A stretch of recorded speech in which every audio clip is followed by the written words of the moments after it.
Perry Fief and Kevin Ferguson and Fletcher Toft behind the camera tonight. I'm Tom Robinson, and good evening and welcome to the broadcast. The Atlantic Trojans and the Creston Panthers getting set to face off here at 7 o'clock in this Class of 3A district football game. The road to the playoffs to start tonight. Broadcast brought to you by the First Whitney Bank. They're the only bank you'll ever need. First Whitney Bank. Body Basic. Call 254-BODY to get you body back to basics. The Seed Pros by your side to maximize yield from the word go. Your Pioneer Pros, John Becker, Mark Ventiger, Gary Dinklum, and Nick Knutson. Also brought to you by Second Street Audio, your transmission pros. Cass Health, the neighbors caring for neighbors. Outfitters Plus Outlet Store, your home for personalized sports apparel in Atlantic. And the Super Bowl. Grab the gang and head to the Super Bowl for Glow Bowling every Friday and Saturday night. Switta, safe, reliable Switta for all your transportation needs. And Stein Seed. Stein has yield. Contact your local Stein representative. Hy-Vee, bakery, deli, grocery, meat department, and pharmacy. Always there for you, your Atlantic Hy-Vee. Atlantic Ag and Auto, your locally owned full-line CarQuest retail store in Atlantic, and also brought to you by Greg Young Automotive Group in Atlantic. They go the extra mile for you. Olson's BP, great food, Godfather's Pizza, and quality BP fuel to keep you going company. Olson's BP in Atlantic.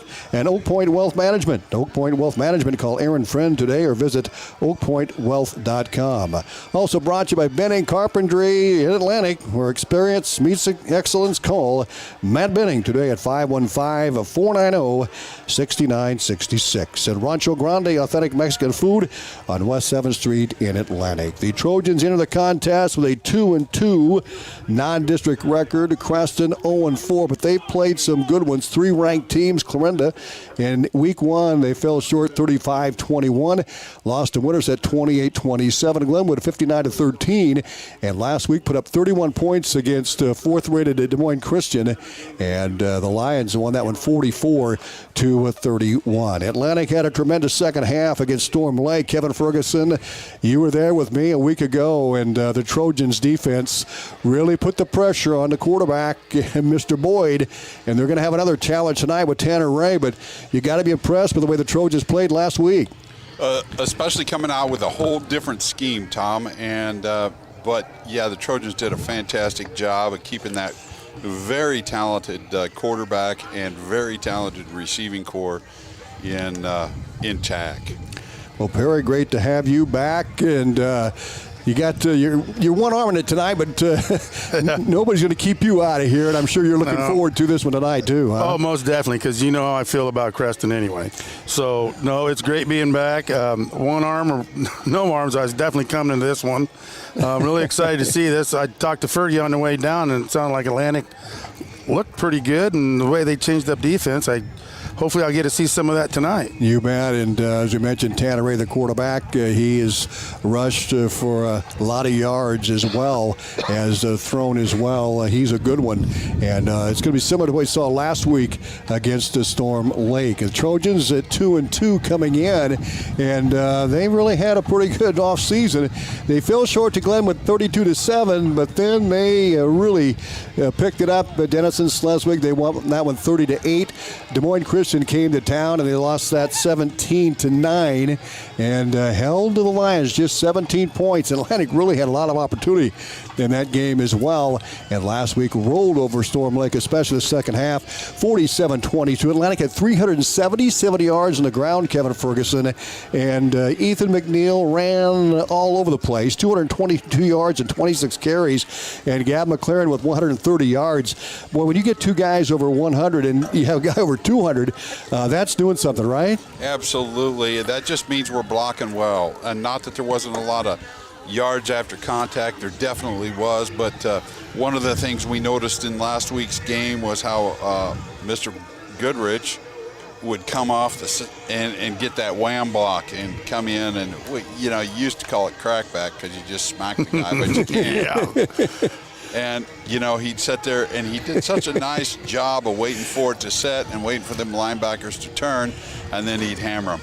And that just opened that edge, Tom. And you you're going to see that tonight. I don't know if you're going to get away with it because it's all on film now. It's right, and boy, these teams have had some good ones. 2 years ago, Atlantic came down here and won that one, but then they got their hearts broke because they didn't make the playoffs, and the Panthers got in. Last year, Creston won a heartbreaker over the Trojans, so Creston's won the most here in the last 15 years. However, the last two, they have been really close football games. It's 82 degrees right now on this September 26th Friday night, and it's going to cool off a little bit later on. So my wife went and got some black bug spray, guys. So if you get bit down there, I'll toss you the spray down there, and yep, we're going to have a good night of football. A little bit of a breeze out of the south, as we can see, but I don't think it'll make any difference in the game. How about you guys?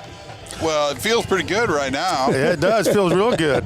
But I'm watching these guys kick and punt, and Atlantic's punting into the wind, and they're getting some pretty good kickoffs and some really good punts into the air, or into the wind. So I don't think the wind's going to affect them too much. Xander Killian had a 43-yard field goal. He can boot it as well. So it's going to be a good night for football, and we're going to keep things rolling here. We'll check back in with Perry Fief for the Cass Health Keys of the Game coming up here a little bit later on. But first, we're going to hear from Atlantic Activities Director Andy Mitchell. That's coming up next. We talked to Andy a little bit earlier in the day via cell phones. We'll hear from Andy right after these. You're listening to high school football on KS 95.7 FM and our live stream, westerniowatoday.com. At Greg Young, we don't just sell vehicles, we help you find the perfect one. Our extensive dealership network allows for amazing pricing and better vehicle selection. Plus, get a 5-year complimentary maintenance package with a new or used vehicle purchase, oil changes, tire rotations, and peace of mind on us. That's how Greg Young celebrates 25 years. Visit GregYoungAtlantic.com today. Greg Young, we go the extra mile for you. Limits apply. See dealer for details. Looking for a reputable carpenter you can trust? Call Matt Benning with Benning Carpentry. Matt and his crew, based out of Atlantic, bring you top quality craftsmanship backed by over 30 years of experience. From remodels to custom builds, they do it all with precision and professionalism. Call 515-490-6966 today. That's 515-490-6966. Benning Carpentry, where experience meets excellence. At 2nd Street Auto, it's our mission to get you back on the road fast. And it all starts with free local towing. Once you're back at the shop, we talk you through your car repair with a free and fair estimate. We do everything in-house so you know who's working on your car. Our Hercules tires come with free road hazard repair, free rotation for the life of the tires, and a free alignment check. And nobody can beat our transmission rebuild and repair experts. Brakes, tune-ups, oil changes, preventative maintenance, and service work make 2nd Street your first stop. Welcome back to the pregame show on KS 95.7 FM and our live stream, westernouttoday.com. We're talking to Atlantic Athletic Director, Mr. Andy Mitchell, as we do before every football game. And Mr. Mitchell, great to have you on. A big game last week for the Trojans. They put up 47 points over Storm Lake, and they seem to kind of becoming a second-half team. Really played well, but hey, district start tonight, so it's kind of a whole new ball game. Your thoughts on Trojan football starting out? Yeah, it was nice. I think it was a nice confidence boost last week, especially for our offense to go up to Storm Lake in a nice long 2-hour trip and do what they did offensively. I mean, they pretty much ran the ball at will. We had well over 300 yards of rushing, pushing 400 yards. And that's just a testament not only to our two main hogs in the backfield, with Ethan and Gavin, but it's also showing that we got some growth now at the offensive line. We've had a couple young guys in there with some seniors, and the young guys are starting to feel comfortable with the role, starting to have confidence in their role, and that showed up last Friday night. Well, and Creston on hand tonight, a team 0-4, but certainly has played the competition much like Atlantic. So this is going to be an interesting football game tonight. When Creston and Atlantic play, you can throw records out the window. If you look at their game against Des Moines Christian, we were coulda, woulda, shoulda with Des Moines Christians. That if we did a few different things right, and who knows what happens that game. Creston played them just as well as we did. They gave up some more points than we did, but they were also able to put up some points on Des Moines Christian, which we didn't. And so we better come ready. They've got a quarterback that throws a nice ball, and also, I believe, is their leading rusher. So he's a threat that we're going to have to contain and keep him in the pocket. No doubt. Well, let's take a look at. Let's start with tennis. The girls' tennis season came to an end. It was a brand new season in the summer and fall. But 8 seniors led this squad. They had a winning record, I believe, 7-5 in duels. They did. And talk about them. It was an interesting transition when the state moved tennis, girls tennis at least, from a spring sport to a fall sport. And so we weren't quite sure how that was going to affect things. Weather-wise, it ended up being wonderful. We had to move a couple of games or matches up to earlier in the day with the heat. But rain really only proved to be an issue twice. It's a lot less wet of a season than spring is. So that was, real nice from that aspect. And we played really, really well this year. We were able to host, we were supposed to host Audubon last Saturday for tennis. That's one of the rain issues that we had. We had to move that to Monday. That came down to the number 3 doubles to win that 5-4. And then they went on Wednesday and played Clarinda. Right now, Clarinda's a buzzsaw. And their girls' tennis team is just playing so well. We lost 5-0 to them, but hats off to our seniors. They let our program into the new realm of being a fall sport now, and did it with a lot of class, did it with a lot of talent as well, and we're going to miss them dearly. No doubt about it. Well, and then we've got volleyball, and they won 2 of 3. Beat Shannon on Tuesday and picked up a win over Denison Sleswig last night. So they had a decent week. Yeah, at the we had a Shenandoah Kemper Triangular on Tuesday night, and we were a little asleep to begin with Shenandoah. It took about halfway through that first set to come around, and once we came around, we played really, really well against Shenandoah, and then we had Kemper for the last match of the night, and Kemper's Kemper. There's a reason that team goes to state most years. The talent level. And Russell Wintermote does a nice job of coaching that program as well. But, their talent level is typically off the charts, and that's a solid group of Kemper Knights right now. So that was a struggle. But then to bounce back last night and go up to Denison and take it in 3 sets as well, what a good week. I believe that puts us up to 12-10 on the year, something like that. And it's been a few years since we've had that type of record, and hats off to Coach Bolts and those girls. They when they're playing well, they're really tough to beat. Swimming meet last week at Marshalltown. A lot of good competition here. Had several top 6 finishes there as well. On top of the swimming team. Yeah, our swimming team, the girls. I haven't got a chance to see them swim in a meet yet because they've all been on the road. But they. They've not just Faith Larson, Jess is her mom. Is one of our top swimmers and doing some great things, plus the swimmers from the other schools. And real excited to see them in our own pool. They actually still have 3 home meets, even though we haven't had one yet. The first one for them will be this coming Tuesday, September 30th, beginning at 5:30. We'll have Carol and Spencer coming into town. So it'd be great to see them at the Y pool and see them in person. I hope a lot of people could come out and check that out. And a big thanks to Allison, the aquatics director at the Y, and everybody else there for helping us keep this program going and having things ready for them. We're real excited to see what they can do. Let's talk cross country, and they had one meet, and then tomorrow Harlan. So they went to Tri-Center on Tuesday. Yep. Actually, we actually started to scramble because we weren't sure if that storm actually moved north on Tuesday. We might have been looking for a different meet then, and we had backup plans in place. Coach Ferguson, that's one thing he's great at many things. The one thing he's really diligent about, though, is if cross country has any weather issues, looking to see where else we can go where the weather is an issue as a backup. and we had that backup ready to go, but we didn't need it. They went to the Tri-Center, and they ran really, really well. I think they both finished third. Boys overall ran really well for their individual times. I was really pleased with that. And now they go to Harlan tomorrow, which will be another nice meet for them. You'll see some of the conference schools there that we normally see, but there are also some other ones that'll push us. AL will be there, TJ will be there, our Weeva is there with a few other teams.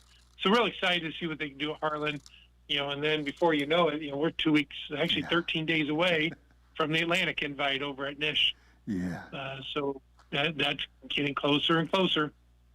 Very good. Yeah, Mason Betts had his best race ever, I think. Top 5 finish for Mason, ran in the 16s, so a really good race for him. Yeah, and I think the course might have been a little short. I think it was more. Could be, at a 3 instead of 3.1. Wasn't quite 5K, but it's still pretty close. You bet. And so that, coach was able to look at that, figure out what he would be on a full-length course. And his times dropped significantly. And there's a couple kids whose times have dropped significantly, 2 to 4 minutes. And that's just outstanding. And that was not an easy course over at the Tri-Center. They ran at Cloud Run. And the varsity course in particular, it's pretty hilly in spots. So hats off to those boys and the girls. They're coming along great. Yeah, absolutely. Always appreciate you. Thank you so much for jumping in with us again. Tom. Yeah, we'll. Let's get through tonight. Get a victory over Creston, and then homecoming next week. Homecoming next week. A lot of fun events going on here at the high school. You bet. Mr. Andy Mitchell joining us here in our pregame show. We'll talk to Mr. Mitchell next week as well. Homecoming in Atlantic, and we'll talk more about that here as the week goes along. We'll be back with much more pregame coming up. We're going to hear from the seniors, our Myron Gross Real Estate Senior Spotlight, and we'll hear from all 4 co-captains coming up next. First Winnie Bank is the longest-standing locally owned bank in Atlantic, and as such, we take pride in how we serve our community. For generations, we have been involved with our customers and their families by getting involved in community events and by supporting technology and teaching financial literacy in our schools. You'll also see our support of athletics on the scoreboards at home events. It's this involvement that allows us to know our customers and their families for generations. First Winnie Bank, the only bank you'll ever need. Member FDIC. SWITA is your public transit provider in Southwest Iowa. Gas prices got you down? Need a ride to work or the grocery store? There's public transportation for everyone in Southwest Iowa. SWITA offers taxi service in Atlantic, Glenwood, Harlan, Missouri Valley, Red Oak, and Shenandoah. Call 1-800-842-8065 or visit swita.com to schedule your ride. Are you great with paperwork and have a grasp of real estate code and law? Does your schedule allow you to show a home at almost any time? Do you have a list of clients who are looking for a home? How about first-hand knowledge of properties in the market? No? Well, you're in luck because a realtor does. This is Melissa Enan with Meyer & Gross Real Estate, and having a realtor takes care of all those things and much more. It's what we do, it's who we are. Give us a call. We're here to help. Meyer & Gross Real Estate. Strength of teamwork, the reputation for results. Of teamwork, the reputation for results. Senior Spotlight brought to you by Meyer Gross Real Estate. We're joined by the 4 co-captains. We're going to start with Gab McLaren. 47-22 last week against Storm Lake. Your final non-district game, you busted one for 50 yards, another for 19. What was working for you guys? I'd say definitely the run game. I think we ran for upwards 300-something yards, so it was a really good game. That's kind of our game plan. We got to come out, set the punches, set the tone physically in the game. The offensive line did a phenomenal job. It's great when me and Ethan can get there and we don't get touched for 5 or 6 yards. It's really good for us to be able to, just because we look good in the newspaper, but those 5 guys don't get enough credit. They do an amazing job for us and open up the holes. It's awesome. Yeah, talk about those guys up front then. They're amazing. The bond, 3 new guys starting this year for us, and they've really come together, bought in. Really bonded together. It's great. They all work together. They work together. They communicate, here and there when stuff changes, fronts flips, and they just do an amazing job. Jack Muller's left tackle. He's a stud. Donovan's a stud, too. They'd be flying around. Trayvon Thomas does a really good job. He's really progressed and really bought into the center position. He's done great. Him and Zayden are working all the time to make sure their snaps are great in that. And Cale Cameron's flying around at that guard position. Saw him a little bit last year, not as much because we had the older guys in there last year from seniors, but he's been really, and Owen Miller on the outside too. He's a really good tackle on the right side. He keeps Zane protected and us running the ball pretty well. Yeah, but what about Friday night against Creston? Yeah, it's a big game. Sometimes that's one of the games you circle on your calendar. It's a big game. It's going to be a good game. We're ready to go. None of the records matter. It's a new season for us. It's district play now, so it's really, really important for us to buy in, and we got to have a really good week of practice and just come out flying and have a really. We got to be optimistic all week. We got to stay positive and not let anything pull us down. We just got to stay positive and get ready to roll. We'll be ready to go. Well, Gavin, besides football and all the sports you play, and let's just learn more about you. What other activities you're involved in? Basically, I'm busy all year round. Baseball, basketball, track, and all that stuff. I like to stay. The big thing for me is how I'm going to play football next year. But the big thing for me is all the sports have always helped me out. All the coaches, you learn lessons. Baseball, all the sports. I think a big thing for me, you got to stay dedicated. And you got to stay involved in everything all year round. You just got to be involved, and everything will make you a better football player. And that's just how it should be. You should always be involved in something at all times. Very good. Okay, quick hitters. Favorite color?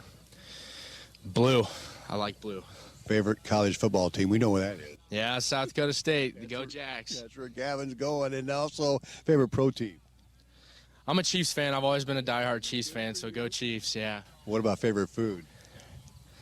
Ooh, that's a good one. Okay, 2 or 3.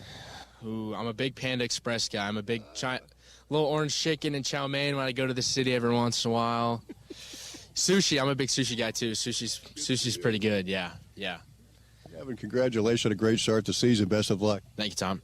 All right. Brock Goodrich joining us here next. A little different look last week. You went to a 3-front on defense, and then even on offense, kind of had a different spot. Talk about that. Yeah. Defense, obviously, was, like you said, we switched to a 3-front, 1 nose tackle, 3 ends, and then on offense, we switched to more of a tight end wingback look. Is something a little bit different we did last year. We've repped it a little bit this year too with the Xander at wingback. Decided to put Rolling at tight end, me at wingback, and I think that's worked very good for us. Good. Friday night, no doubt about it. You played that defensive end spot very, very well. Talk about Friday night and the success you had stopping the run. Oh, stopping the run, it was just... you dared them to run, guy. Yeah, I mean, we switched to a 3-front. Yeah, it was just a good all-around effort. Credit to all the linebackers flowing to the ball. Everybody did their part. What about Friday night? And, of course, you play both sides of the ball. We'll start with Creston's defense. What are you facing here? Oh, we're facing, about a 4-front, I think. And, yeah, got a lot of good guys flying around. Yeah, I just need to contain some of their good players, and then we'll be good. Brock, talk about, and, of course, their offensive side, Tanner Ray, the quarterback. Obviously, he's a good athlete. What do you see in him? Yeah, he's a very good athlete. Yeah, we're just going to need to contain his legs and, just defend the pass well. All right, let's get to know you a little bit more. Besides football, what other activities are you involved in? Oh, I'm involved in tennis, baseball, and NHS. And talk about NHS. I mean, what's that mean to you to be involved in that? It's just a great opportunity to, give back to the community, serve other people in the community, just playing different things. Yeah, it's just, like I said before, it's a great opportunity. Brock, what's in your future after high school? Oh, I plan on going to Northwestern College up in Orange City, play a little ball there, and then eventually get into anesthesia. Very good. Well, hey, congratulations on a great start. Wait a minute. Quick hitters, favorite food? Oh, I got to say steak. Okay, what about color? Orange. Vehicle?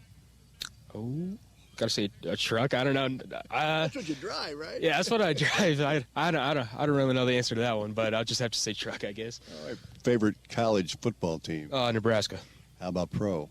The Broncos. Okay, excellent. Hey, best of luck to you, Brock. Thank you. Thank you, Tom. Colin Rooney joins us, linebacker for the Trojans. Boy, you had a key play Friday night. Talk about that one.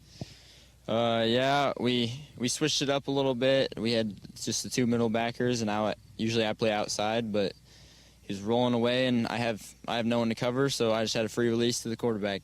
Well, we talked in the preseason about, you're finally getting your chance to start, and you're taking full advantage of that. How much fun you having? Oh, it's a blast. Practice all throughout the week's fun, and then Friday night is when we got to put it all together. What about, okay, speaking of that, talk about this Friday here at Creston. What's it going to take to put it all together and get a victory here? Well, it's going to take, we got to make sure everyone does the little things right. We have to read the guards, make sure we don't get fooled by whatever they're doing in the backfield, read off what like tight end's doing, make sure he usually takes him to the play, read the guards, and just play football. You're going to go back to a four-front, I think, aren't you, Friday night? Anyway. Yep. So when you go back to a four-front, does that change your responsibilities anyway? It probably makes it easier for me at outside backer. I don't have to worry about the inside as much. We also have that D-end. He'll really keep outside contained most of the time, so all I have is that B gap and read guards and fly downhill. Let's talk about Colin. Besides playing football and track and other sports here, I know you're a fisherman. Talk about some of the other activities, including that. Yeah, I do track, baseball, and I'm on the Southwest Iowa fishing team, and NHS and little kids football. We have that after practice today. That's fun, coaching little kids on Sunday and watching them play games. What do you teach those kids here? Well, we try to get them doing the basics, touching the turf before the play, getting in their stances, and pursuing the football as a team. Colin, let's talk about your favorite color. My favorite color, I'd say it's probably always been red. Yeah. Vehicle. Favorite vehicle? I don't have much bias, but I guess I've always driven Chevys, and that's all my family drives. So. What's your favorite food? Probably like just a good cheeseburger, or like ham balls. College team. Favorite college team? I'd probably have to say Iowa State. Pro team. I honestly don't watch too much pro football. So we'll stick with Iowa State. Well, hey, congratulations on a great start. Donovan Hetherington, our fourth co-captain, joining us. And Donovan, we've had a great season, both sides of football. Let's talk offense first of all. And well, you guys had a great game, or a great running game, and you did a tremendous job along with your guys up front. What was working for you there? I got to give credit to the backs and our QB. The linemen did what we were supposed to, block down, pull, all that, and they just made us right. So I just thank the backs like Gavin McClaren, Ethan McNeil. You saw Landon get in there. But, yeah, I got to thank them because without them, it'd be hard.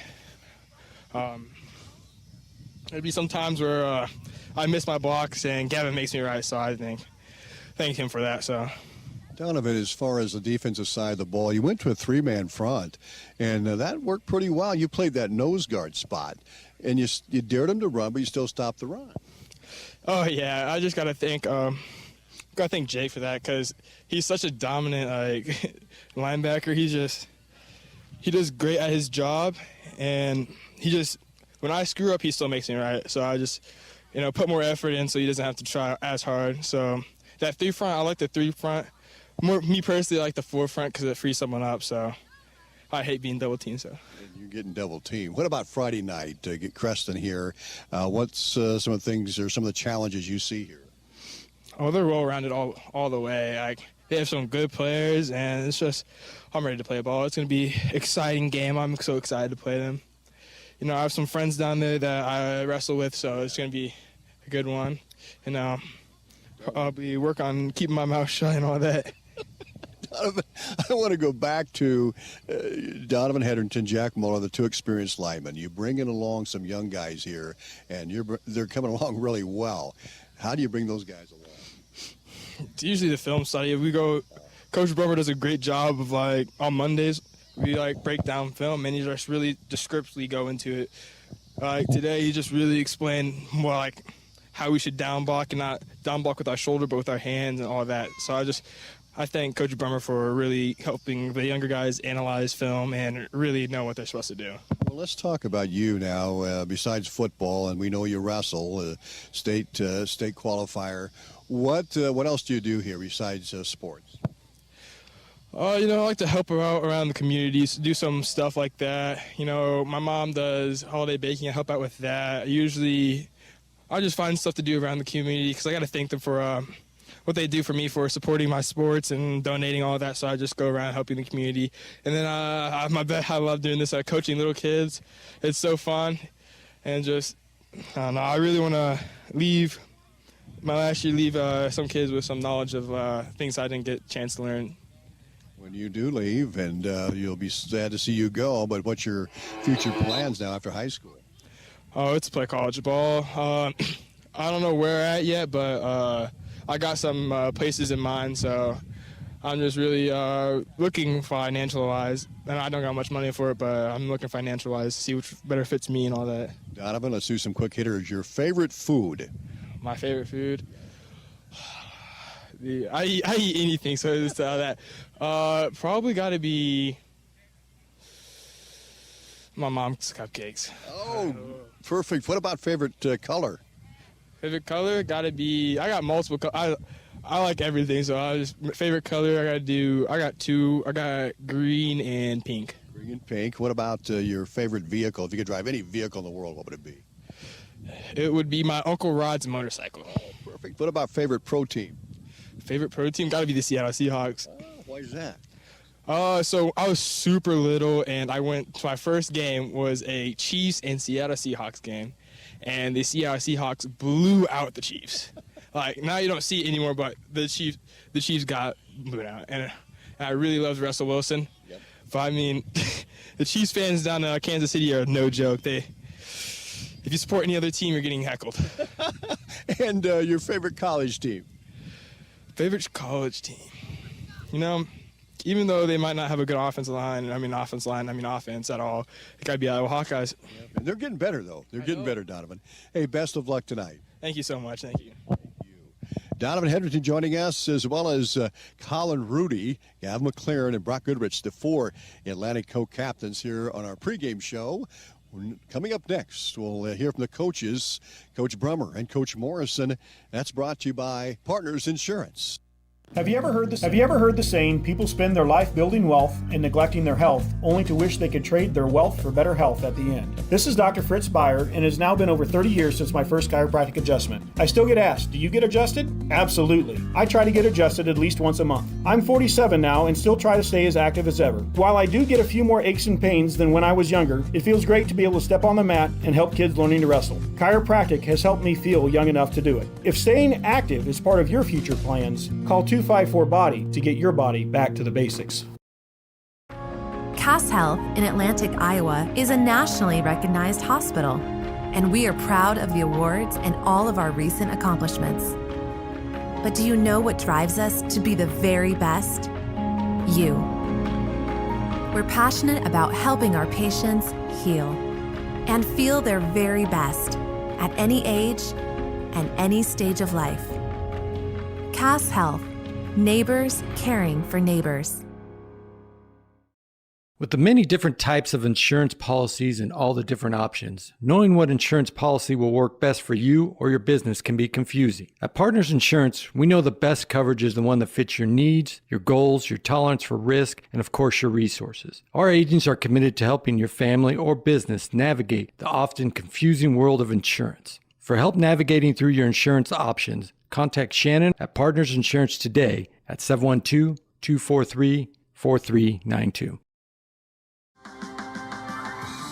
Welcome back to Partners Insurance Coaches Show with Atlantic head coach Joe Brummer. The Trojans coming off a dominating performance over Storm Lake a week ago, and now district play starts. And Coach, boy, I tell you what, this team on Friday night really, and we've seen it the last couple of weeks for sure, but the physicality really stuck out against Storm Lake, and you put up 47 points, and really the running game was outstanding. We'll review that and talk about that momentum that's going to take us into the game tonight against Creston.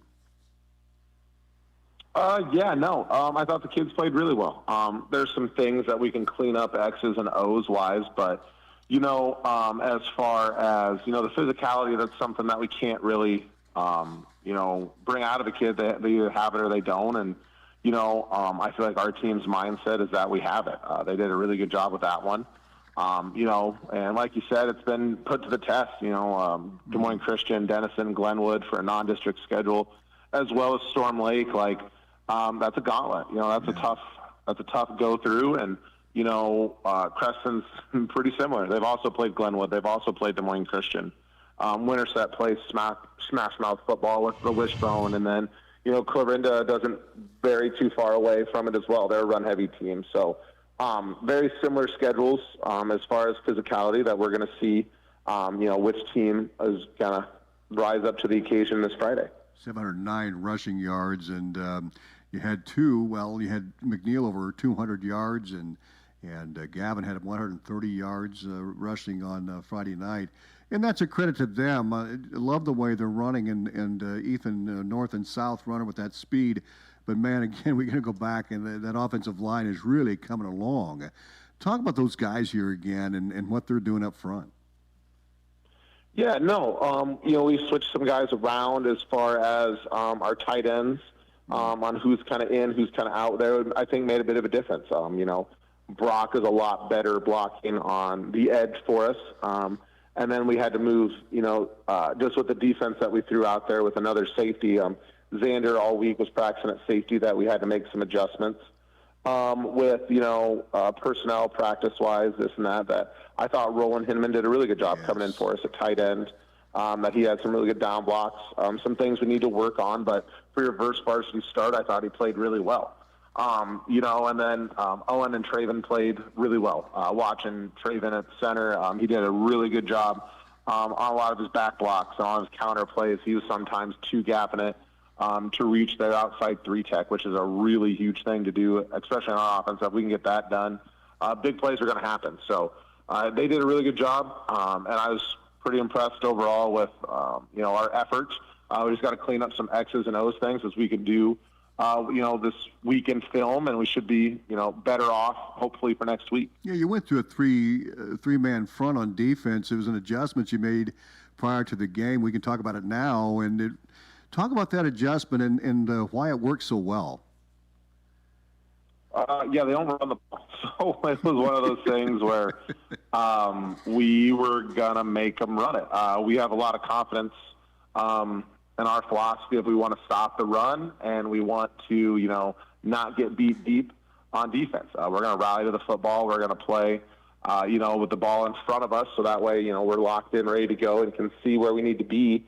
It's hard to defend a deep ball where no one's around them. So we tried to, dare them to run, and I think it was their most rushing attempts on the year for their running back, but for the most part, that didn't really happen until deep into the second half or the start of the third quarter there that they finally made that adjustment. And by then I thought we had the game kind of, in hand, that we had played really well. So it was just one of those things that we made the adjustment of trying to make them do something that they don't want to do. I thought the kids executed it really well. District play starts here tonight, Creston at hand, and they've got a talented quarterback in Tanner Ray, 66 of 102. Completes almost 65% of his passes for 718 yards, and they've run the ball pretty well. So when you look at the Panthers' offense, talk about some of the challenges here. They do a lot of different things. Garrison's got them, a lot of shifts, a lot of motions, a couple trick plays here and there. They got multiple running backs that they like to work with a freshman. And then the senior, the Pettigrew kid, that's pretty special for him. And then, honestly, the most dangerous guy, is Tanner Ray. He runs the ball. He throws the ball. He has over 1,100 yards of total offense between his rushing game and his passing. But, I think what Creston wants to do is beat Creston, and they want to, run the ball effectively. They are a physical group up front. They got big offensive linemen. It's just one of those things where we think that they're going to try to pound on us a little bit. They have a, certain couple sets that they like to run that are extremely run heavy, and we got to make sure we're personnel lined up effectively there. But, it all starts and ends with the Ray kid there at quarterback. Seth Gordon, a receiver, 212, and then you've got Jace Purdom, 265 receiving yards. So talk about the receivers that our secondary is going to have to face here. Yeah, they got like the big three there. They got that three-headed monster with the Gordon kid, the Purdom kid, and then Driscoll's, really effective for them as well. That those three are kind of their three-headed monster. They move them around quite a bit. They've been throwing to Barrett Lane a lot more the past couple games, number 81 out of a tight end for them. But, it goes through Gordon, Purdom, and Driscoll. That those are their guys. They do a really good job of having good chemistry. They run hard routes. They're not the biggest guys in the world, but they're crisp, they're clean, route-wise. That they get open and a lot. Seth Gordon's probably the most dangerous. He's the fastest guy. speed-wise, like track-wise, that they have. And it's definitely someone that we're going to have to identify and make sure that, we're staying locked on and knowing our coverage and, executing our assignments. Coach, I know you guys have played a gauntlet of teams, 3 4A squads and a ranked 3A team in the non-district schedule. Creston's also had a tough schedule as well. They're 0-4, but I guess talk about that record compared to maybe what kind of team they are.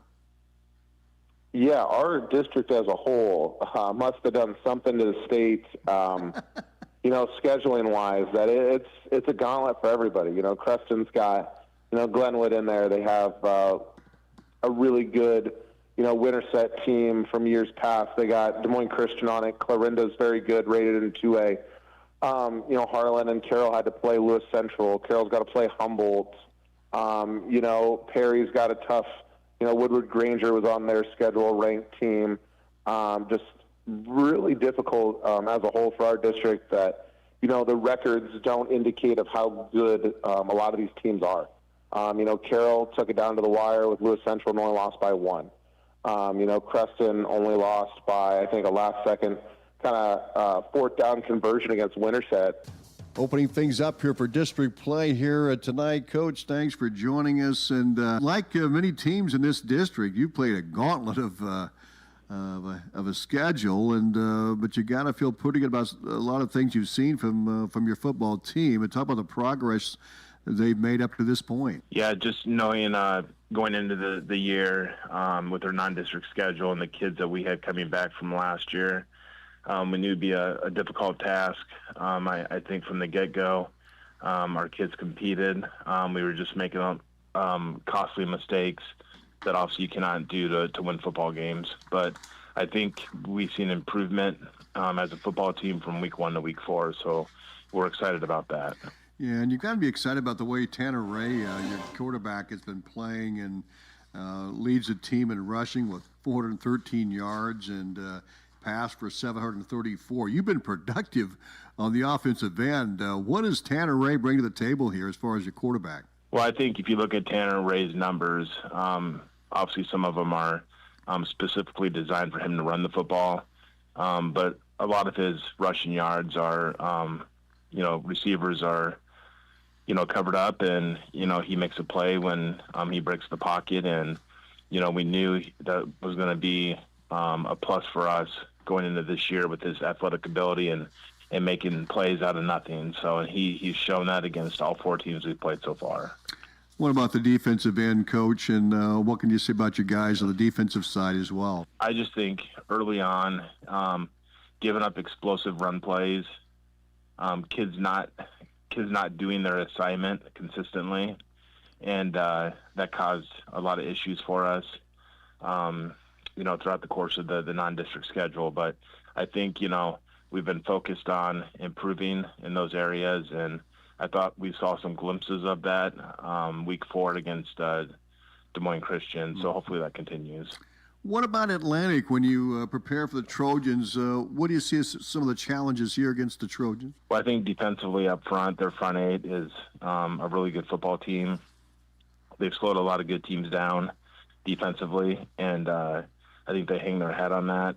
Offensively, I'm impressed with the guys up front, and their run game, obviously that's what they want to get going, and that's what they rely on. And I think it starts with number 42. I think he's obviously an outstanding football player for them. And so we'll have a tough challenge ahead of us because just the physicality of how they play, and we got to match it in order to compete. Do you feel like there's a sense of urgency here as we start district play? Coming into the district, I would have said, I think your top 3 would be Carroll, Atlantic, Harlan. I still feel that way until proven otherwise. So I guess a lot is to be decided. I don't know who the other teams have the first district game, but going out of the gates, we have Atlantic, and, our focus is obviously on their game plan and trying to get better as a football team as the season progresses. What do you think the game will come down to tonight, Coach? Well, I think our biggest thing offensively is we have to take care of the football. We had 3 offensive turnovers in the first half last week. We had one special teams turnover that resulted in a touchdown on a punt return. And so we got to take care of the football, and we got to make sure we're not playing behind the sticks. That's been our pet peeve the first 4 weeks. Defensively, like we talked about, we have to make the offense earn it. And most times in high school football, if they have to drive the field, kids will make mistakes. We just can't give up the explosive play over and over again because things get out of hand. Well, Coach Morrison, always appreciate you and your time, and best of luck tonight here in this district opener with Atlantic. Yep, I appreciate it. Thank you. Brian Morrison, head coach for the Creston Panthers on our Partners Insurance Coaches Show. When we come back, we'll have the Keys to the Game. That's brought to you by Cass Health. Perry's Keys to the Game coming up next. At the heart of Channel Seeds are the relationships we build with farmers. Hi, this is Lee Sadoff with Lyman Ag Supply. When you partner with Lyman Ag for your fields, you'll experience our seedsmanship at work. Jim Swanson and I are committed to working with you through year-round customized service. We are committed to your success. It starts with placing products to perform, extends to evaluating crop development throughout the season, and continues well after harvest into planning for next year. Expert advice, customized service, and elite products. We're Lyman Ag Supply, and our goal is your profitability. Give us a call. Hey Atlantic, Olson's BP, the Keep You Going store has a September deal you won't want to miss. Buy any large Godfather's pizza and get a free 2-liter of Coke, Diet Coke, or Sprite. That's dinner made easy and drinks on us. And while you're here, don't forget about Champ's Chicken, hot, crispy, and always delicious. That's Olson's BP in Atlantic. Fuel your car, your appetite, and your day. That's Olson's BP, the Keep You Going store. MyChart is an online service through Cass Health that gives you instant access to your personal health records, keeps you in touch with your healthcare provider, and can do prescription renewals or refills. It's easy to access on your computer or smartphone. With MyChart, you can also request and review appointments, check in ahead of appointments, and see test results. Sign up or learn more at mychart.casshealth.org or stop by Cass Health to sign up. Cass Health, neighbors caring for neighbors. 0.7 and live video at WesternIowaToday.com. Welcome back to Creston as we are getting close to the opening kickoff here tonight. 78 degrees our temperature right now, and we're going to get cooled off here as the game goes along here this evening, and we're going to get to Perry Fief's Cass Health keys of the game. Perry, great to have you back, and what are the keys tonight? I feel it's really great to be back. I was lost last Friday. I was just going stir crazy. But my keys are, and it sounds funny, but we need to get 4 to 5 yards on first downs. If we can get that, that makes the second, third down much more easier to get. Yes. So definitely that's one of the keys. And no, I did not listen to the coach's deal. We made these keys up before we listened to the coach's corner. But we got to keep our penalties to a low number. Yes. I mean, because I heard we had penalties last week, but then there was a game where we had very few penalties. But penalties kind of hurt us once in a while. And win the turnover battle. I did not realize that these guys kind of screwed up last week, Creston, and they fumbled quite a bit, so that's good. So we need to win the turnover battles. And I'm going to have a fourth one, because I did listen to Coach's deal. It sounds like that Creston's quarterback's pretty darn good. Yes, he is. So I don't know if they want to put a rover on him or what. Mexican food El Rancho Grande in Atlantic.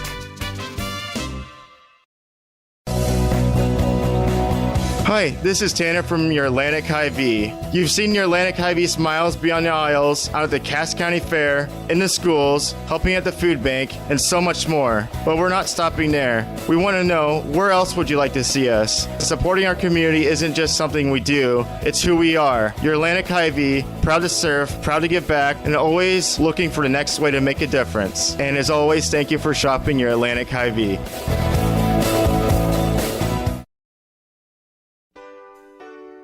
First Winnie Bank is the longest standing locally owned bank in Atlantic, and as such, we take pride in how we serve our community. For generations, we have been involved with our customers and their families by getting involved in community events and by supporting technology and teaching financial literacy in our schools. You'll also see our support of athletics on the scoreboards at home events. It's this involvement that allows us to know our customers and their families for generations. First Winnie Bank, the only bank you'll ever need. Member FDIC.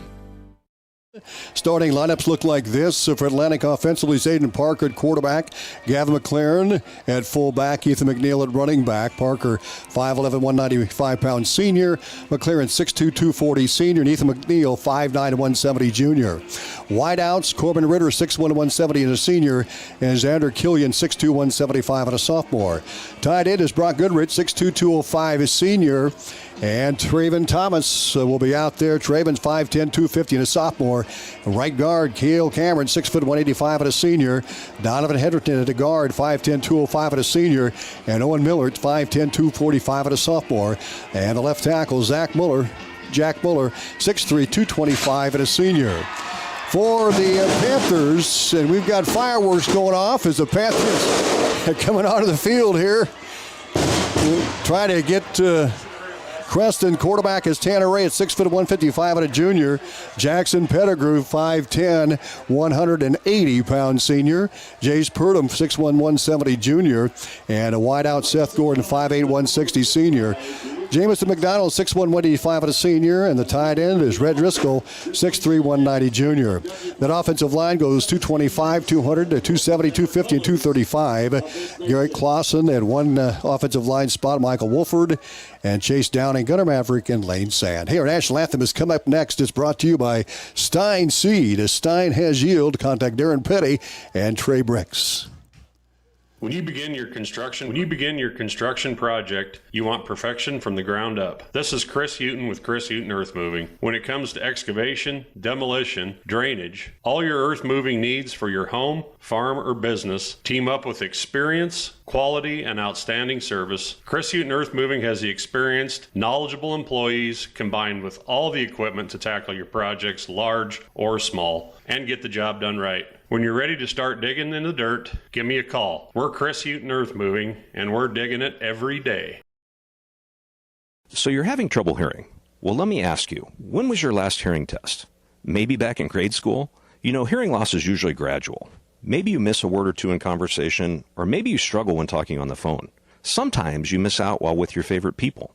You can get ahead of hearing loss. And if you're 50 or over, even if you're not having issues, it's a good time to have an evaluation. Get a baseline of where your hearing stands. Call today to hear more. ASI, with offices in Atlantic, Audubon, and Carroll. Stein delivers more new genetics faster. Our focus on delivering higher yielding genetics faster than the competition is why we have released more new Enlist E3 lines in the past 5 years than any other seed company. For elite genetics paired with simple, flexible, and effective weed control, plant Stein Enlist E3 soybeans. Stein has yield. 45 years of yield. Learn more at steinseed.com. Back to high school football on KS 95.7.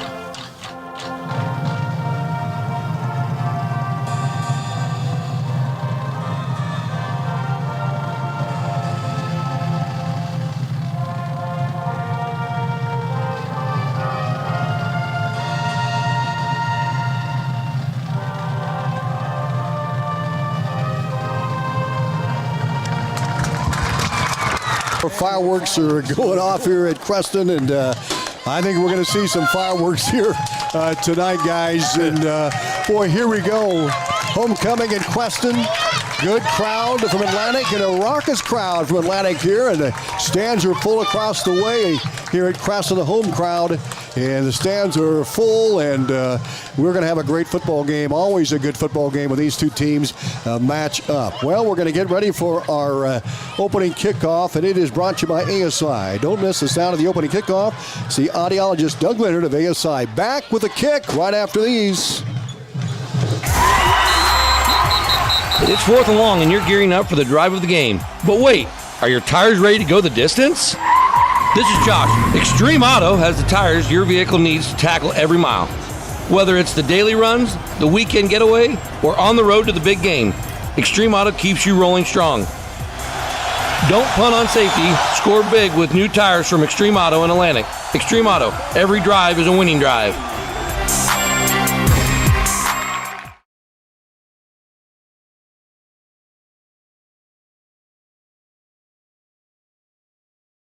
Every client's needs are unique.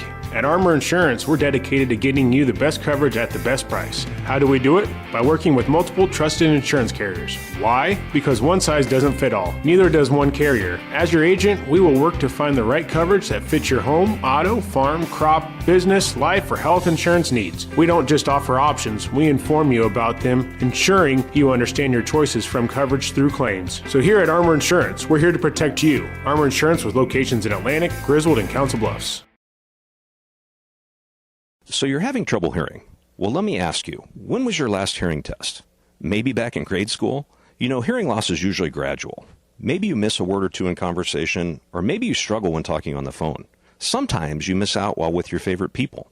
You can get ahead of hearing loss. And if you're 50 or over, even if you're not having issues, it's a good time to have an evaluation. Get a baseline of where your hearing stands. Call today to hear more. ASI, with offices in Atlantic, Audubon, and Carroll.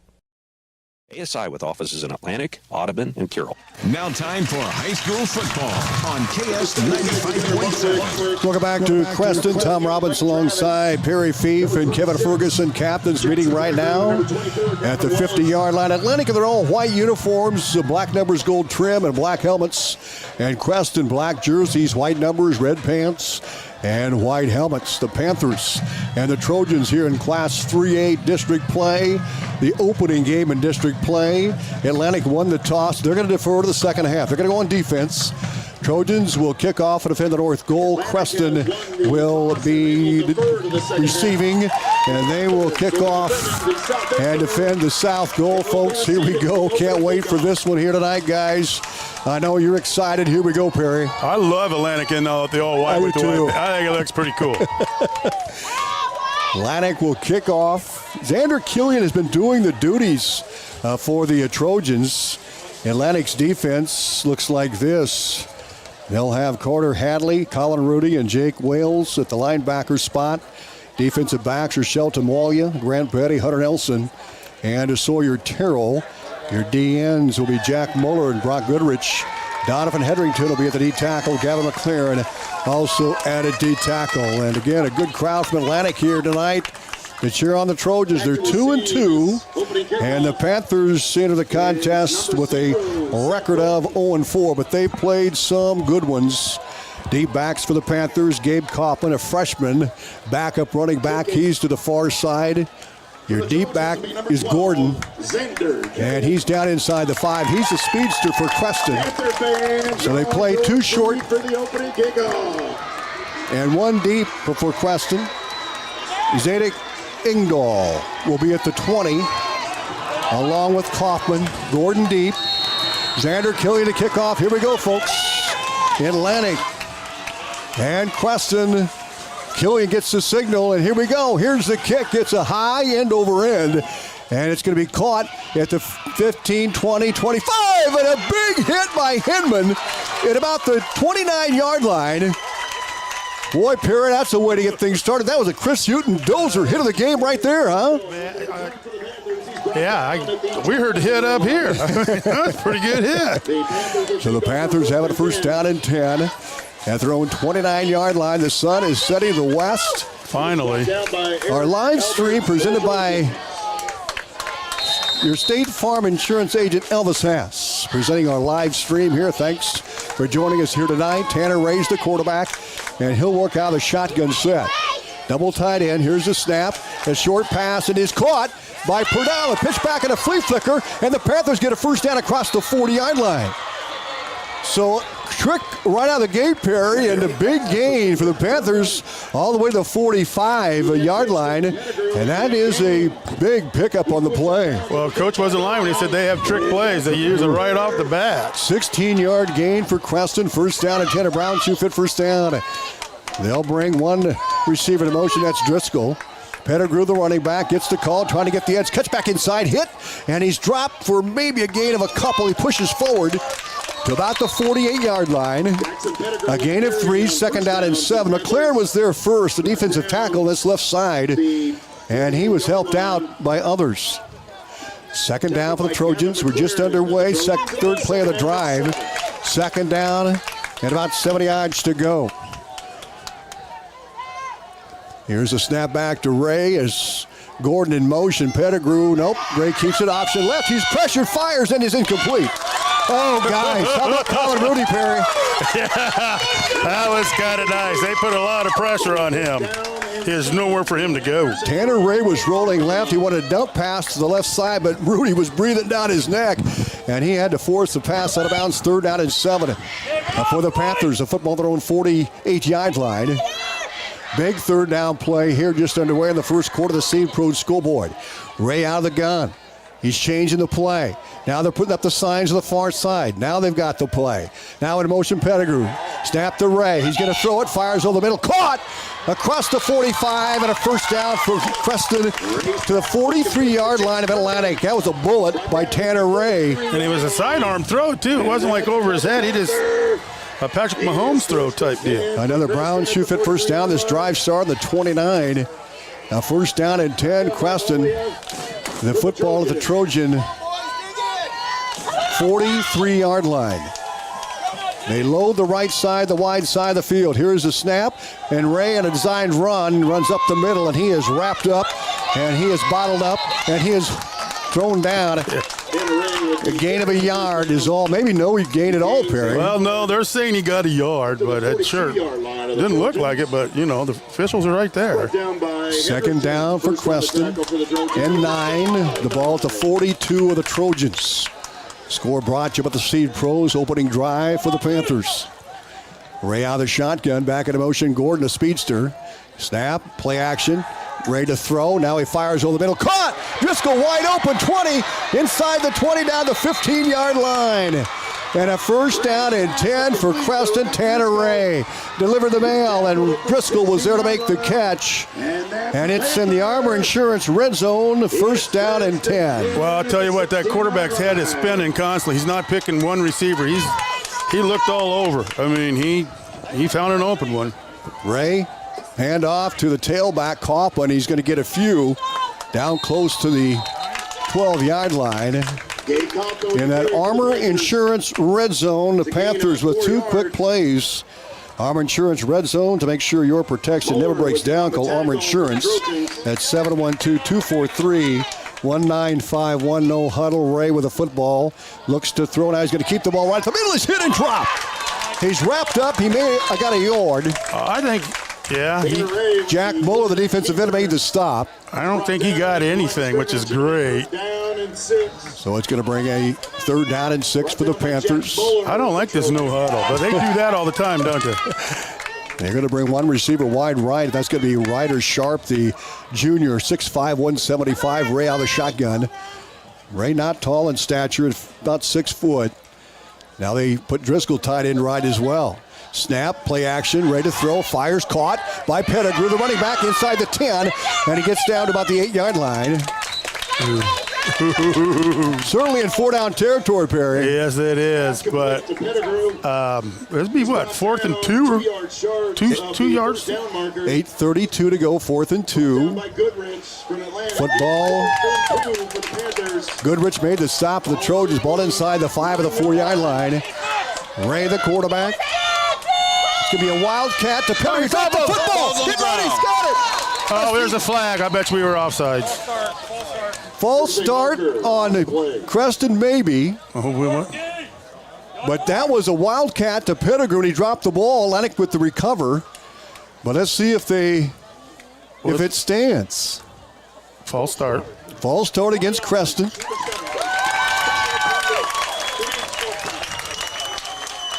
I think the running back kind of was looking at what hole before he got the ball.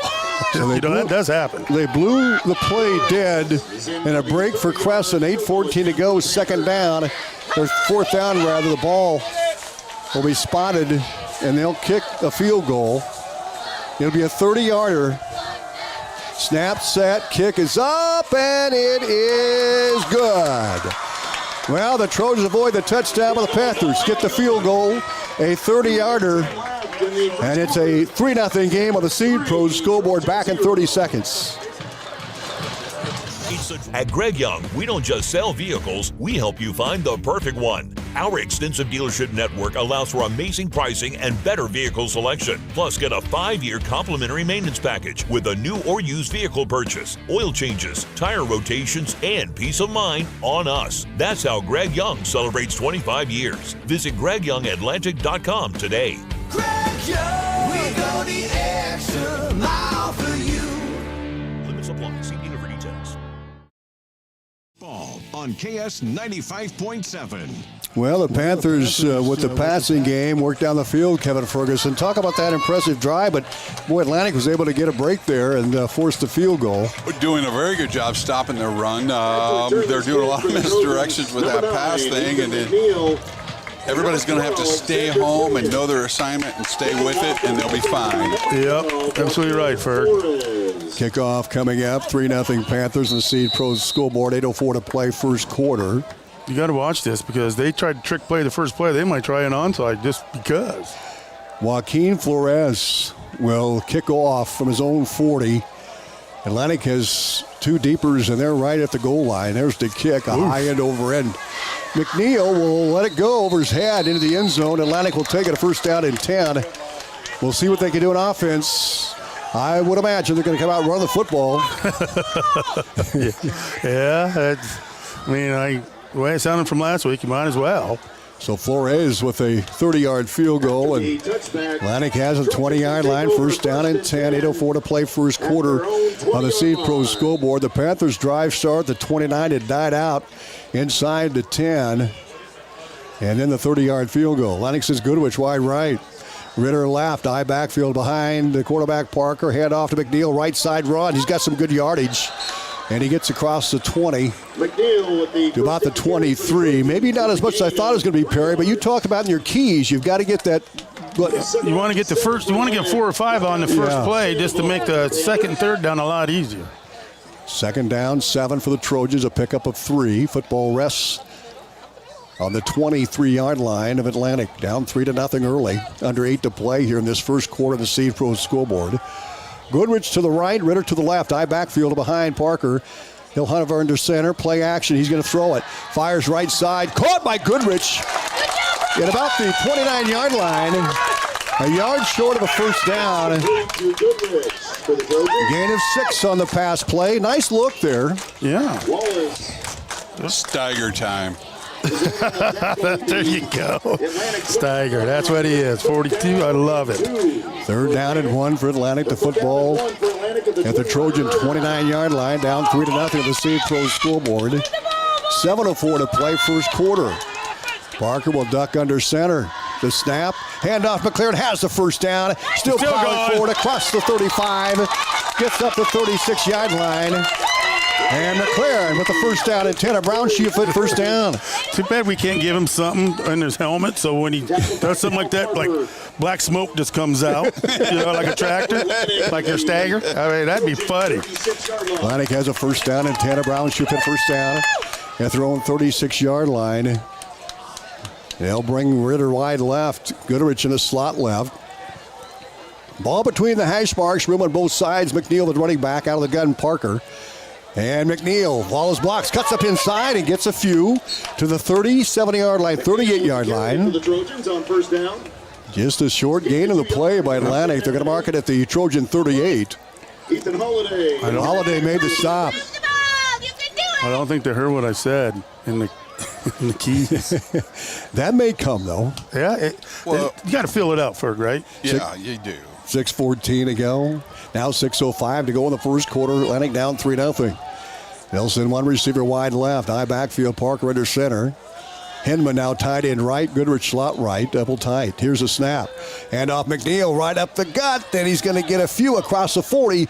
About the 41-yard line. A big third down play coming up for the Trojans. McNeil with the carry on second down. Third down, about 6 yards to go. A short 6. They're going to mark the football at the Atlantic 41.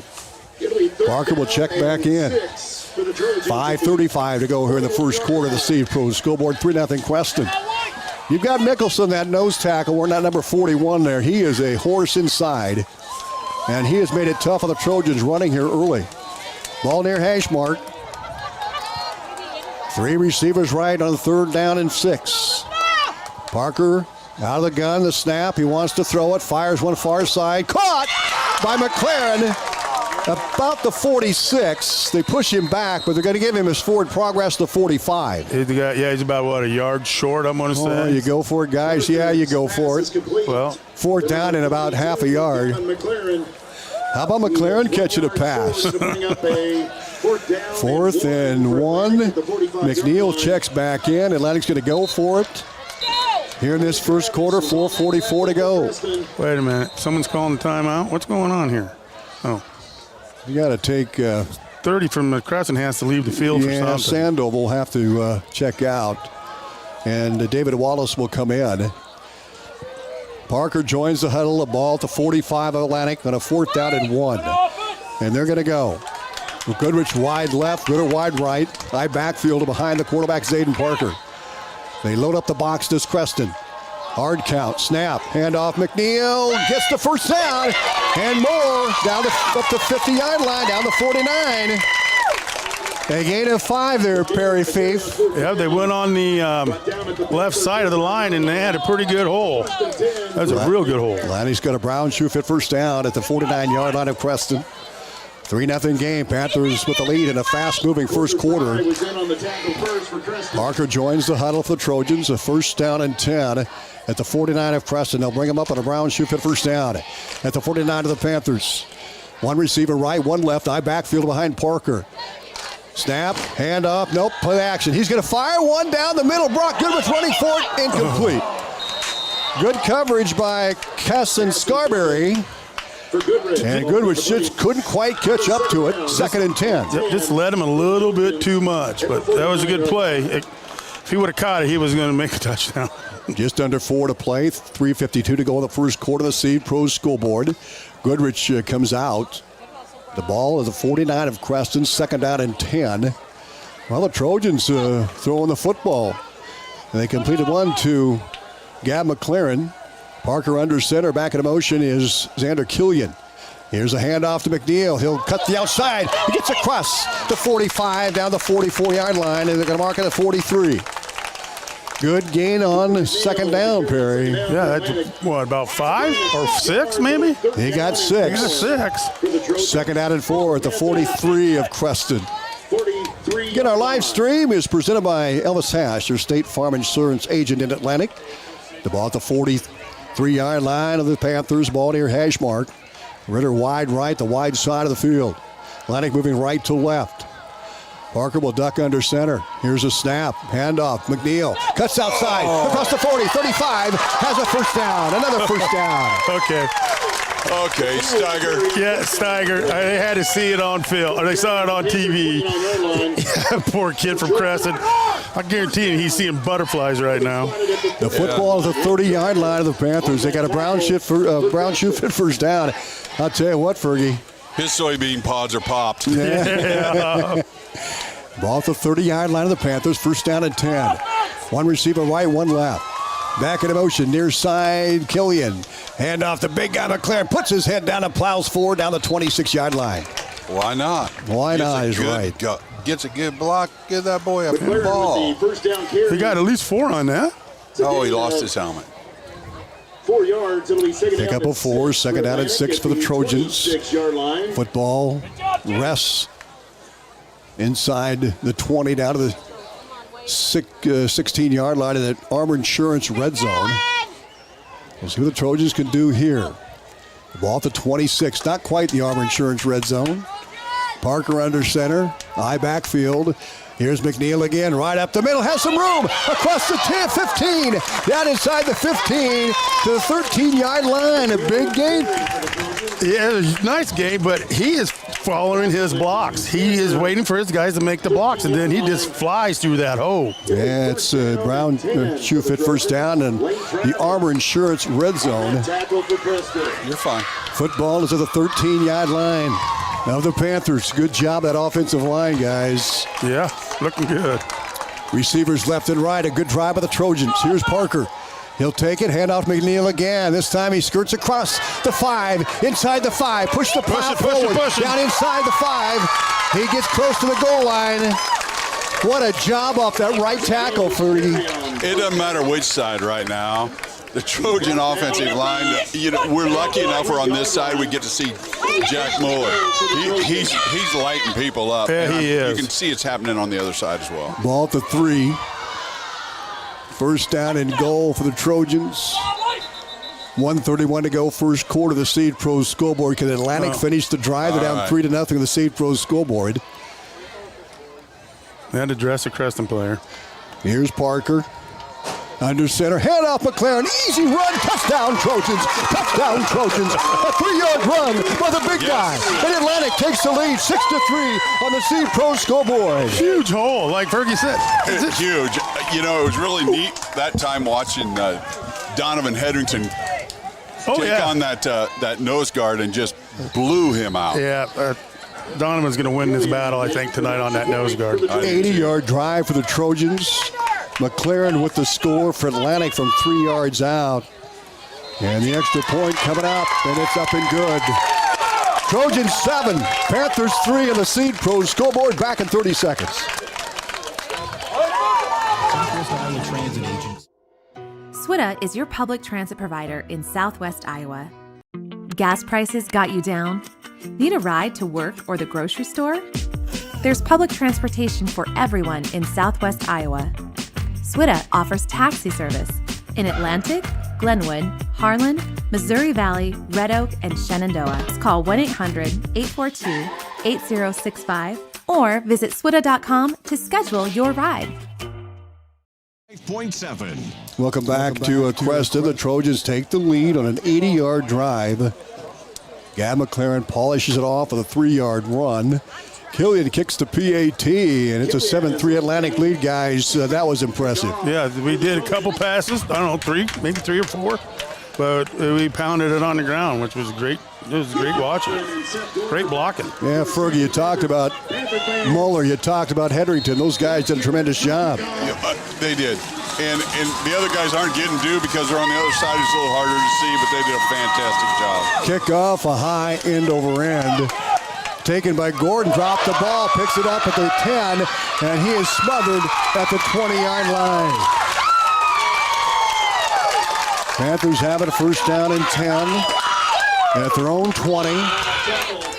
On the Seed Pros scoreboard, the winning moments here in this first quarter. 1:20 to go.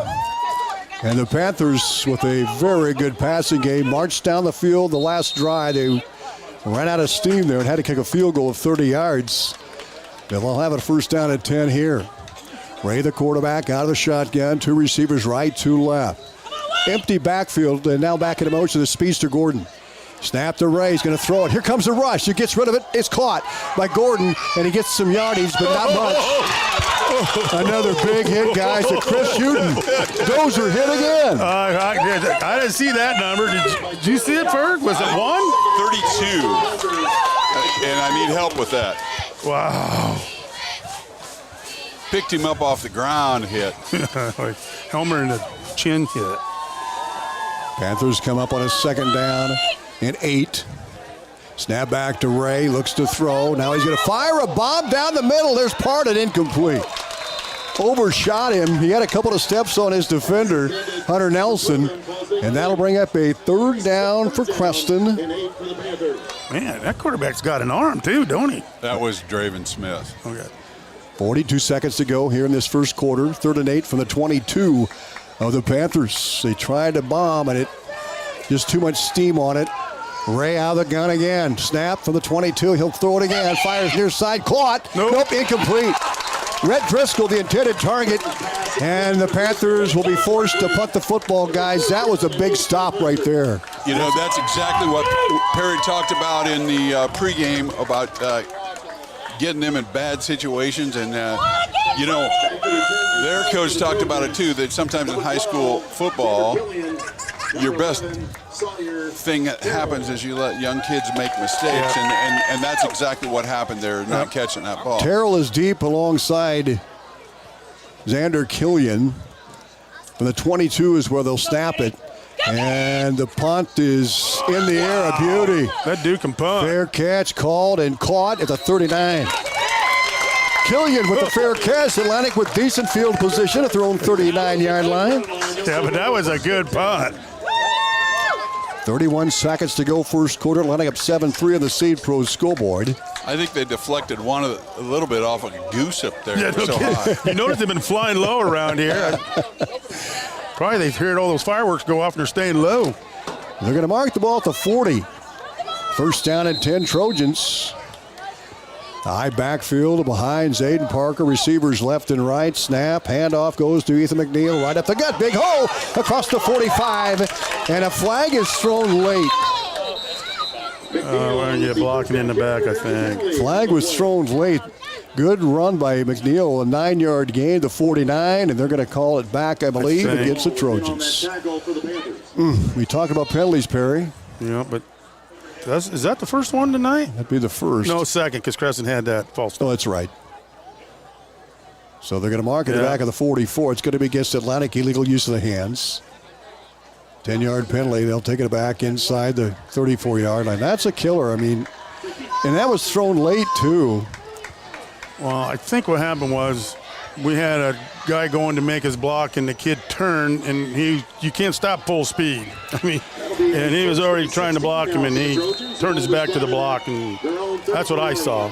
22 seconds to go in the first quarter. The Seed Pros scoreboard. Atlantic with a first down and long here for the Trojans. First down and 16 for their own 34-yard line. And they're going to let the clock run out, and that's going to be it here in the first quarter. Atlantic with a 7-3 lead of the Seed Pros scoreboard.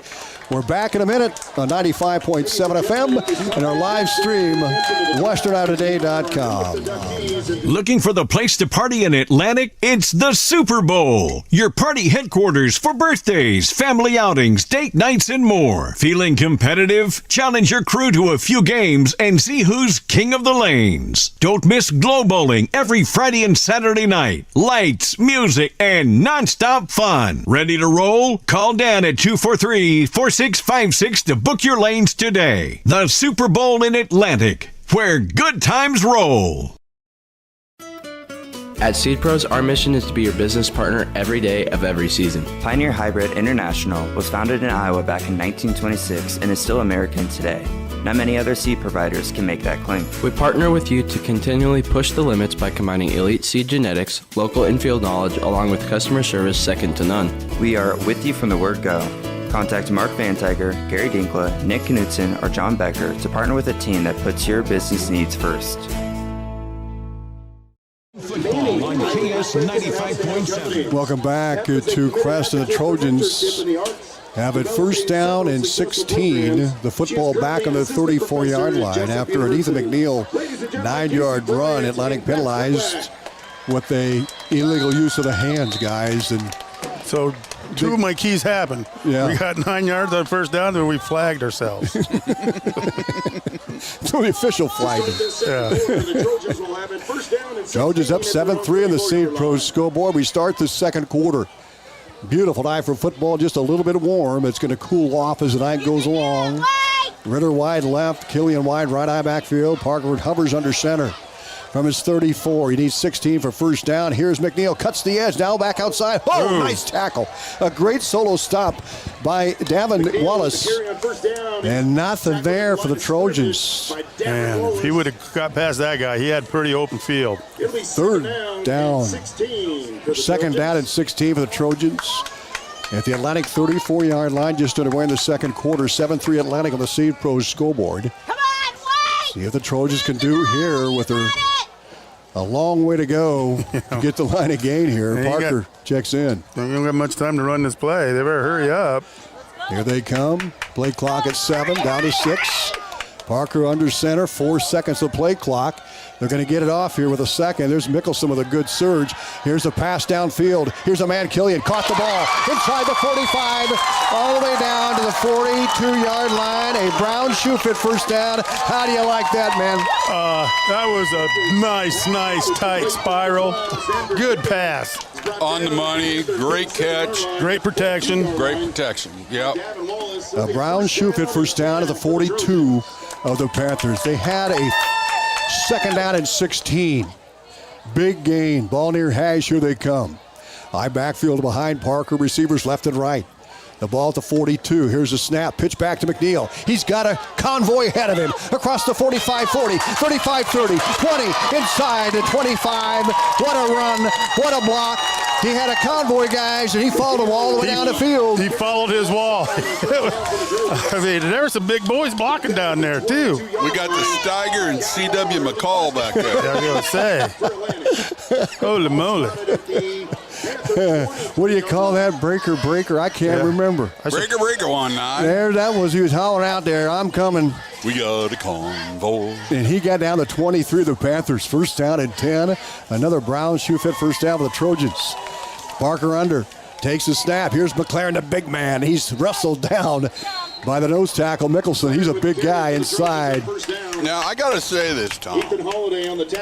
There's not very many people that tackle him solo, let alone stand him up, and he just did. Yeah, I mean, he tackled him like by his shoulder pads, and usually he drags those people with him. Yeah, that was pretty impressive. Yeah, you got to give that kid credit. Yeah, he's 6'1", 210, so he's like the second biggest guy on the team because everybody else is 5 foot. Yeah. Nothing. He tackled a 6'2", 245-pound South Dakota State University D1 guy.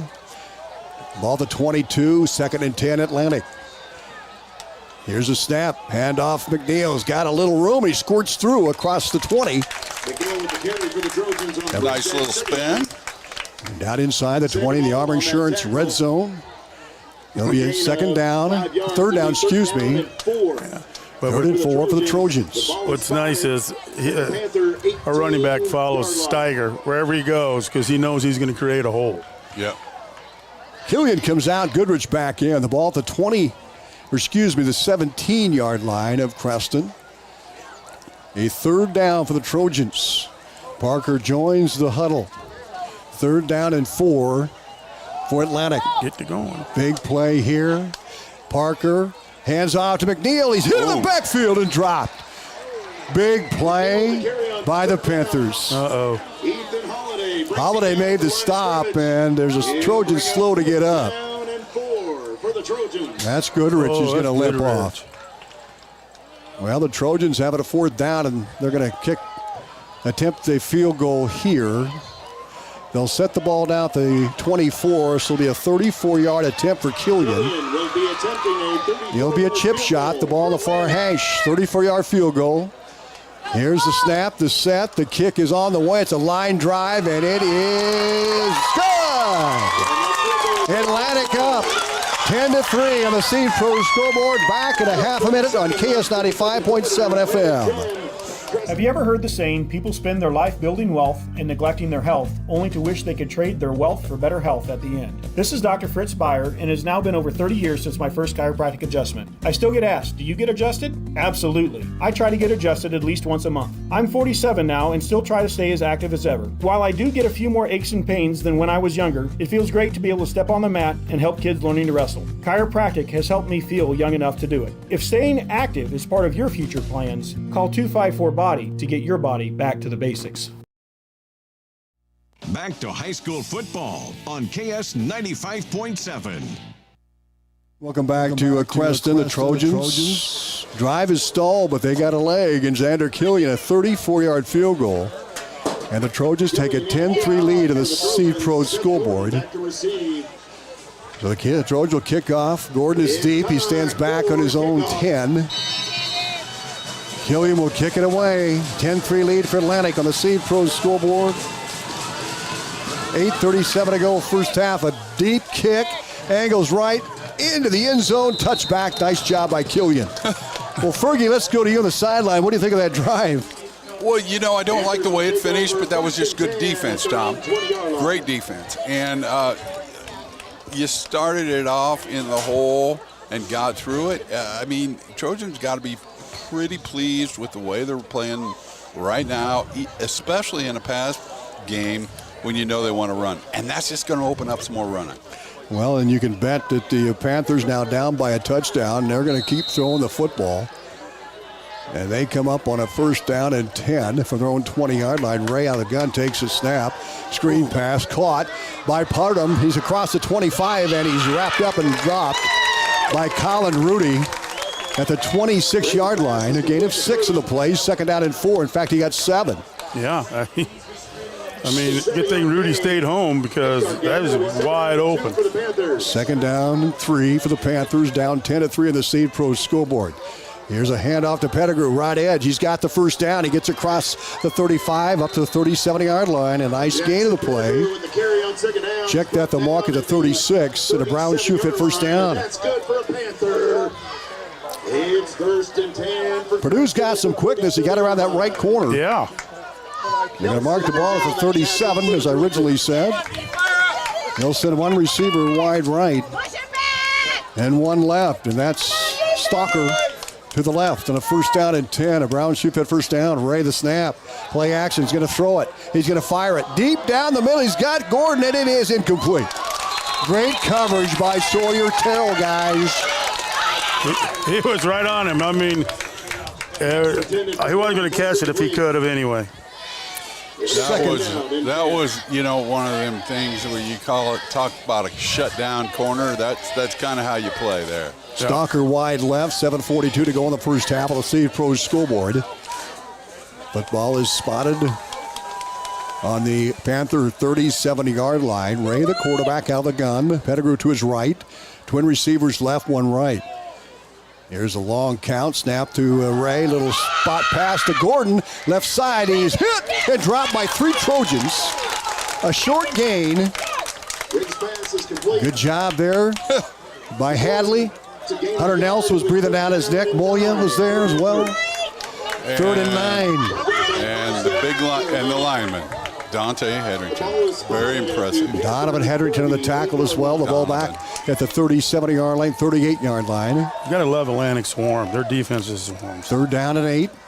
3rd down and 9 now as Rhett Driscoll to the right. Snap back to Ray. He's going to throw it. Here comes the pressure. He's going to run out of it, and he's going to be hit and dropped on a 3rd down play. And how about that Trojan defense?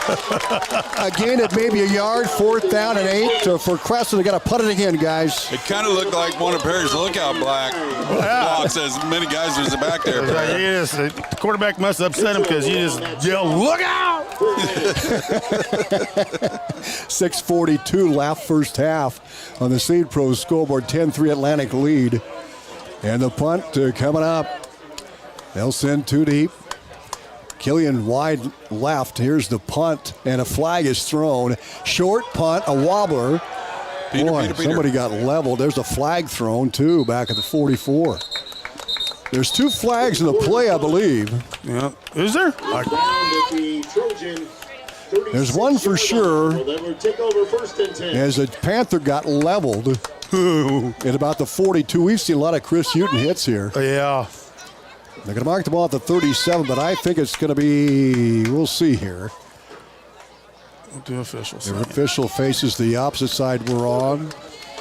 Oh, it's holding on Creston. The umpire is facing the wrong way. I took a holding on the kickoff team. We get 10 more yards. Yeah, but he's got to turn around. He's going to mark it back. No, it's against Atlantic. He said Creston, but... he pointed to Creston. He pointed to Creston, but they're going to take it against Atlantic back inside the 30, about the 27-yard line. 1st down and 10 there. Atlantic up 10-3 in the Seed Pro scoreboard. 6:18 to go, 1st half. Trojans break. They'll send Ritter wide right, Killian wide left. Brock Goodrich not in the game. Snap, handoff to Ethan McNeil. Breaks through across the 30, 35, 40, 45, 46. 1st down. Another nice hole. McNeil had 222 yards a week ago on 26 carries. He's the workhorse again tonight.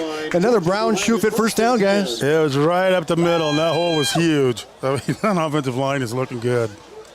6:09 to go first half on the Seed Pros scoreboard. Atlantic up 10-3. And they're moving. The ball across the 45 to 46-yard line. Receivers left and right. Here's the quarterback, Parker. Pitch back to McNeil again. He bobbles the ball, gets it back, breaks a tackle, and plows forward to the 49. Boy, that almost was a big miscue there. Yeah, that was kind of a greasy pig. Yeah, that's what it looked like. He pitched it to him, and the ball popped out of his hands. A little sweat on the gloves or something. He still got a yard, maybe two there. Second down and 8. Or second 8. There we go. Football at the 48-yard line of the Trojans. All right. 5:24 to go first half. 10-3 Atlantic with the lead. Score brought to you by the Seed Pros each and every night. Parker under center right backfield. And play action. He's got Killian. Here's the pass. It is incomplete. A great defensive play. That was. Yeah. That was a good defensive play. Wallace tipped it away for Creston. Good route, but he was right there in Killian's hip pocket. Yep. He just got his hand out right before the ball came just to knock her down. The thing that I'm seeing that I'm very impressed with out of quarterback is McNeil. No, Parker. Parker, yeah. Zayden Parker. The ball's coming out quicker, and that's giving those receivers a little more time, you know, and it's making a big difference. Might have been a little bit late year, or that guy just closed it real well. But 5:08 to play. Receivers left and right. Parker under center. I backfield. Here's a handoff to McLaren. He's got some room. Cuts outside. He's tripped up across the 50 to the 49. And I believe that was Wallace again. Yeah, made a big tackle. And that kid is kind of small. Yeah, he hit him low like he should. Did the shoestring tackle. And 4th down and 5 Atlantic. They're going to have to punt the football. They're going to mark at the 49 of the Panthers. And Xander Killian will try to bury Creston with 4:39 to go. And counting here in the first half of the Seed Pro scoreboard. Atlantic up 10-3. Too deep. Gordon is deep. Killian stands back at his 39. Good snap. Here's the punt away. It's a high wobbler. And Pordon lets it go. Hits inside the 5 and touchback. Trojans didn't quite get down there, and the Panthers have it a first down and 10, their own 20. Hope the coaches saw that, because there was nobody on the left side. He could have taken off and gone a long way. Yeah, I kind of caught that too. Maybe they'll see it. 4:16 to go. First half of the Seed Pros scoreboard. Panthers have it a first down and 10. A Brown shoe fit first down at their own 20. Ray will set up in the shotgun with Pettigrew, the running back, to the near side. They run a double tight end set. Snap to Ray. And he hands off to Pettigrew around the right side. He gets some yardage across the 20 to about the 23. Nice convergence by the Trojans.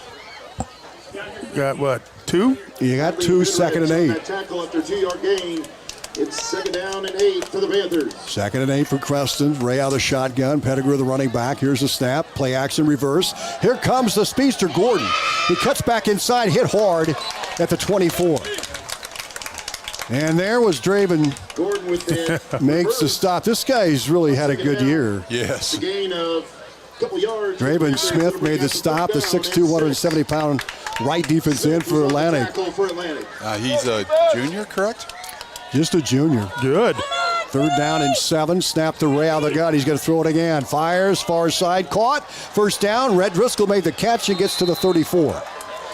And a Brown shoe fit first down. A nice pass by Ray, and Red Driscoll, the tight end, made the catch. They're going to mark at the 35, and a Brown shoe fit first down. And Creston is hurrying it up at 3:19 to go in the first half.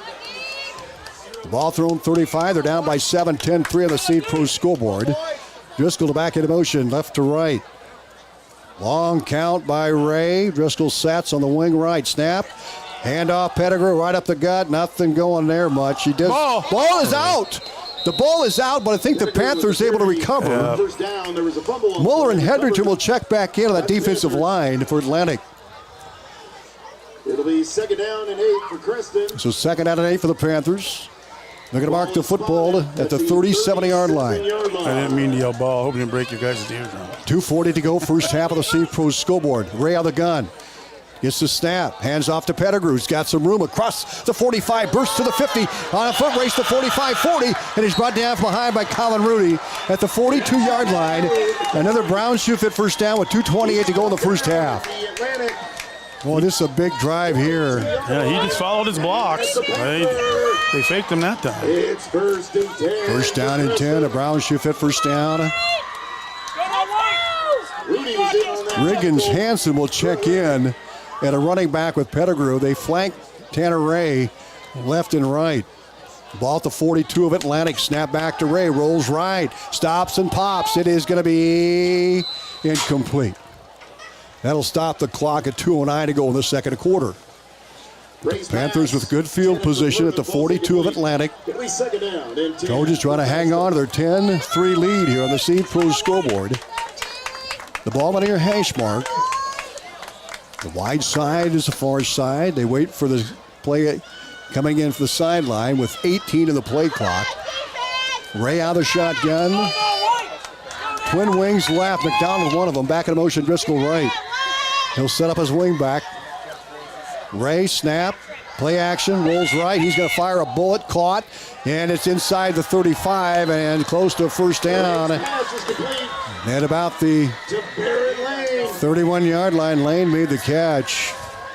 And the sticks will move. A Brown shoe fit first down, and Ray with a nice pass. Yeah, it seems like they can move it when they want to. Ball to 32 of Atlantic. 2 minutes to go here in this first half. Panthers driving down by 7. Back in motion near side. Handoff. Nope. Ray keeps it. Rolling left. Here's the pass. Caught across the 30, 25, and hit out of bounds. Boy, Creston shows a lot of looks. Yeah, they do. Yeah. Yeah, you don't know where the attack's coming from. Ball at the 21-yard line near the Armor Insurance red zone. 1:54 to go. First half of the St. Pro scoreboard. Ball at the 21 near that Armor Insurance red zone. Panthers driving. Lining up 10-3, but that lead is in jeopardy here. Ray out of the gun, takes a snap, gonna throw it, fires into the end zone, and it is incomplete. He wanted pardon. 2nd down and 10 for 21. Clock stops at 1:49 to go second quarter. I think Atlanta got a little pressure on him this time because he had to get rid of it before he was ready, it looked like. They haven't had much pressure on him, and that's been the key for Ray, Perry. He's had time to throw. Barrett Lane will check in. He caught that pass here moments ago. From the 21, 2nd and 10.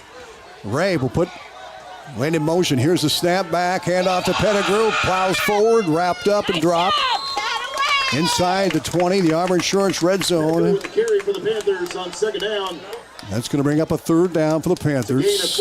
Just a 2-yard gain. Atlantic's been tough against the run. 1:30 to go here in this first half of the St. Pro scoreboard. The ball on the 17, 3rd down and 6. Ray out of the gun, looks to sideline to get the play. 1:20 to go. First half. 10-3 Atlantic of the St. Pro. Snap, play action, ready to throw again. Now he's going to run the football. He's hit. No, breaks the tackle. He's down to 10. 5. Touchdown, Creston. Oh, boy. He's an athlete. 17-yard run by Tanner Ray, the quarterback. He had 413 yards coming in on the ground, and now it's a 10-9 game. Ray, a 17-yard run with the PAT coming up. 1:08 to play here in this first half.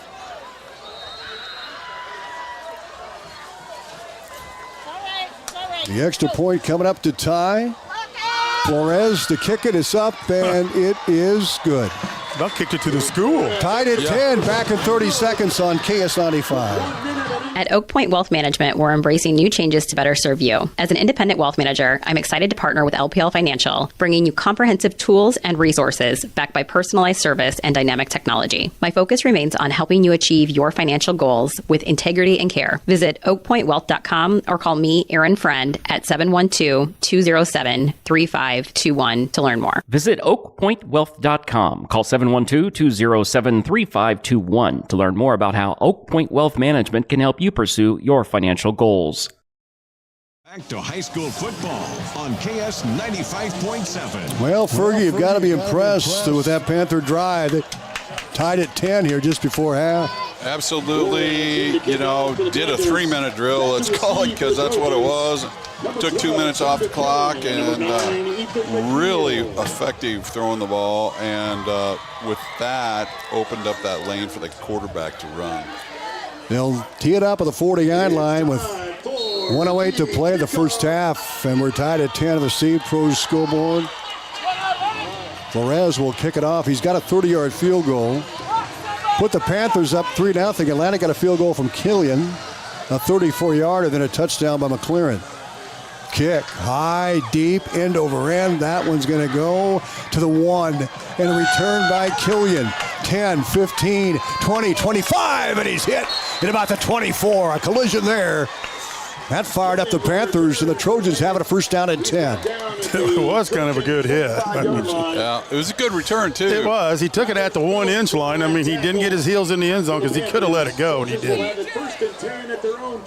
Atlantic has it first down and 10 at their own 25. 10-10 tie, the Seed Pros scoreboard in the waning moments of the first half, 1:02 to go. We'll see if the Trojans stay on the ground or go for broke here with a deep pass. Ritter wide right. He's caught a couple nice passes this season, more than a couple. Killian wide left. Snap to Parker, pitch back to Ethan McNeil behind a block, gets it. He's got some room, 40, 45, 50, and run out of bounds. Inside the 50 in Creston territory. That'll stop the clock with 55 seconds to go. First half, the ball to 50. What a run. What a block. These guys, that left side's doing some good blocking. He just kind of glides till he turns the corner, and then, my gosh. And then it is kicking in gear. Ball's midfield, 10-10 tie. Atlantic will send Killian wide right, Ritter wide left, eye backfield. Zayden Parker under center, snap, the pitch back to McNeil, follows McLaren, gets a block, cuts outside, breaks a tackle, 45, breaks another, and bumped out of bounds. And that'll stop the clock. The ball at the 43, a pickup of 7. The ball at the 43 of the Panthers, 46 seconds to go here in the first half. Oh, we still got 3 timeouts too, don't we? Yeah, we got 3. There's been no timeouts called, in this first half by either team. McNeil had the wherewithal to run out of bounds. It's going to be 2nd and 3. The ball on the 43 of Creston. Can they keep this drive going? At least get down into Killian field goal territory. Parker under. Takes the snap. Play action. He's going to throw it. He's got Killian. He'll fire to Killian. It is incomplete. Nice job. But tipped away. Number 30. Sandoval made the play for Creston. I hate saying this, but it's a good thing 30's short, because he had to jump up to try and intercept that. And it was not a high throw. Well, we've seen good defensive back play by the Panthers. That'll stop the clock again. 41 seconds to go in the half. 3rd down and 3 for Atlantic. The ball at the 43 of Creston. Snap, pitch, McNeil. He's got a convoy again, cuts back inside across the 40, and he's spun down. He's got a brown shoe fit first down to the 37-yard line of Creston. And a timeout called, I believe. Well, did he go out of bounds? They stopped the clock for a first down, though, right? Yes. He got the first down. They haven't moved the chains just yet. Was there a flag? Yep, there's a flag. Block in the back on Atlantic. Wow. They'll move it back. Man. That's all right. Yep. Back to 48 of Creston. Good game by McNeil. Got the first down. 32 seconds to go for the Trojans here in the first half. We're tied at 10. Now we got a timeout, and we'll take it with them. Back in a half a minute on KS 95.7 FM. Our live stream presented by Elvis Haas, your State Farm Insurance agent.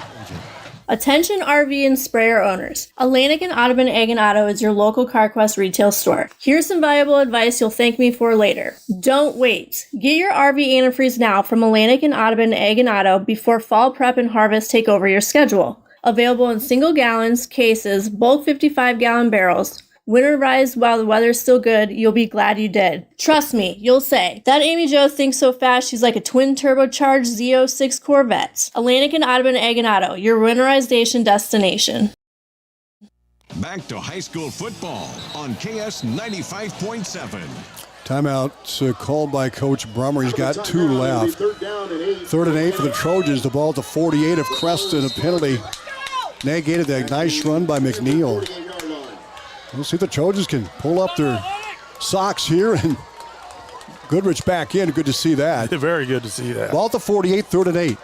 32 seconds to go in the half. Snap back to Parker the gun. Here comes the rush. He's going to let her fly. It is caught by Killian inside the 30, and he's brought down at the 27-yard line. A first down and 10 for Atlantic. And Brown shoot at first down. And they're getting close to Killian field goal territory. That's a nice pass. Beautiful pass by Parker. 24 seconds to go. He had good protection, too. I mean, he was not getting pressured. Timeout called by Atlantic, and we'll take it with them back in a half a minute on KS 95.7 FM. Yeah. Every client's needs are unique. At Armor Insurance, we're dedicated to getting you the best coverage at the best price. How do we do it? By working with multiple trusted insurance carriers. Why? Because one size doesn't fit all. Neither does one carrier. As your agent, we will work to find the right coverage that fits your home, auto, farm, crop, business, life, or health insurance needs. We don't just offer options, we inform you about them, ensuring you understand your choices from coverage through claims. So here at Armor Insurance, we're here to protect you. Armor Insurance with locations in Atlantic, Griswold, and Council Bluffs. School football on KS 95. Welcome back to Creston. The football, the 28-yard line. The Panthers are getting close to Killian field goal territory. A Brown shoe fit first down. Atlantic has 1 timeout left. 24 seconds to go in the first half. We're tied at 10 on the Seed Pros scoreboard. Wide right, Ritter. Goodrich in the slot with Killian. Parker in the gun. Snap to Parker. He sets up to throw in the pocket. Now hit in the backfield and dropped. A sack by Ethan Holiday, and that'll take the Trojans way out of field goal range. They'll mark at the 36 now of Creston. 18 seconds to go. They still got some time, and timeout called by Coach Brummer. We'll take it with them again. We're down 18 seconds to go in the half. Atlantic with a 2nd and long. We're back right after this.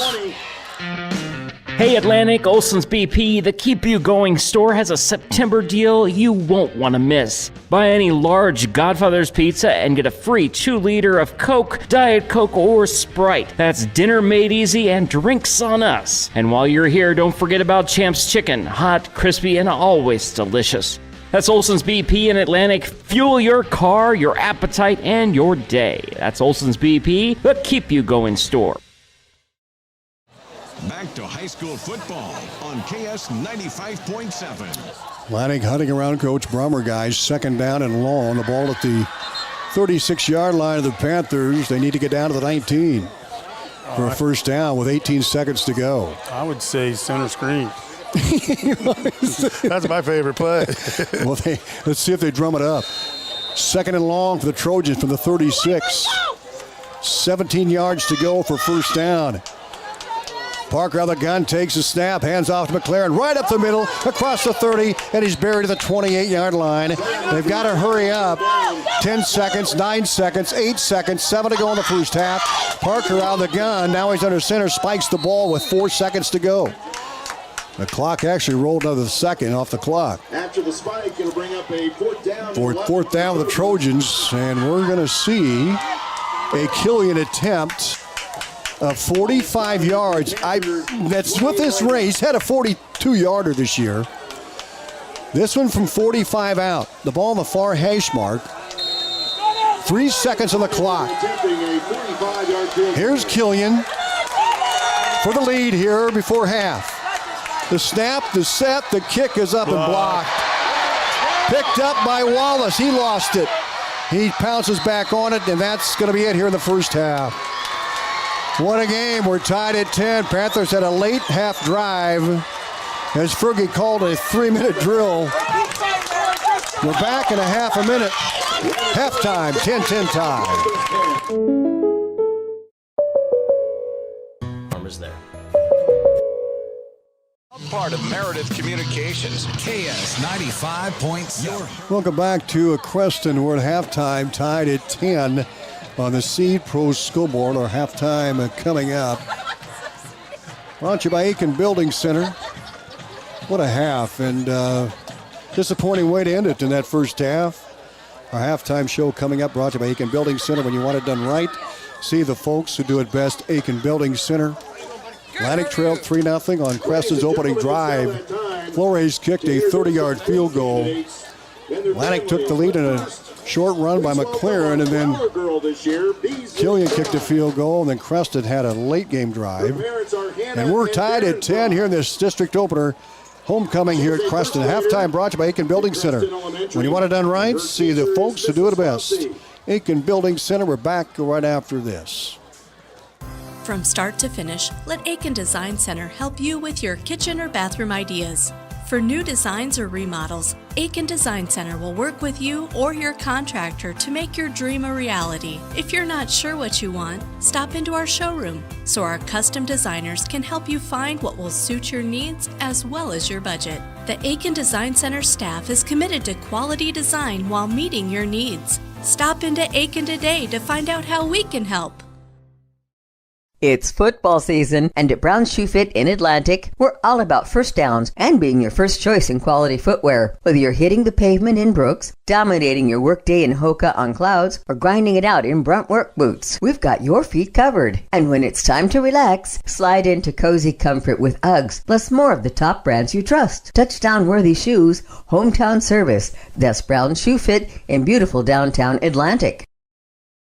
At Greg Young, we don't just sell vehicles, we help you find the perfect one. Our extensive dealership network allows for amazing pricing and better vehicle selection. Plus, get a 5-year complimentary maintenance package with a new or used vehicle purchase, oil changes, tire rotations, and peace of mind on us. That's how Greg Young celebrates 25 years. Visit GregYoungAtlantic.com today. Greg Young, we go the extra mile for you. Limits apply. See dealer for details. Expires 9/30/25. Your home for Atlantic Trojan football on KS 95.7. Welcome back to Creston. It's halftime, and let's go to Perry Fief and Kevin Ferguson. First half, it looked like Atlantic kind of had control, but what a drive by the Panthers. They're making some adjustments. Yes, they are, and you know, let's face it, that last drive of the Trojans kind of put them in a passing situation which they're not real comfortable with. But what we did learn is we want to come out and get a touchdown and force some turnovers in the second half so that Creston doesn't go into their 3-minute offense. Right, because it looked pretty impressive, that 3-minute offense. And we kind of said at the beginning of the game, that quarterback for Creston, he's small, but man, he reads the field so quick and so fast. When he sees stuff that is not where he's supposed to go, he just takes it himself, and he can create havoc, is what it looks like. Two things that pop out to me, Perry, was one, I talked about chunks, and for the most part, Trojans were popping off some pretty good chunk plays. They didn't give up a lot of chunk plays, but they were popping them off. Secondly, there wasn't a lot of penalties, but the one they had, it seemed like there was just kind of enough. A killer. Yep, the ones that we do have, it's at the wrong time, it seems like. But I think in the second half, we need that first drive that we had that we scored. I think we ate up 5-6 minutes of the clock. Right. We just need to take our time, move the ball methodically.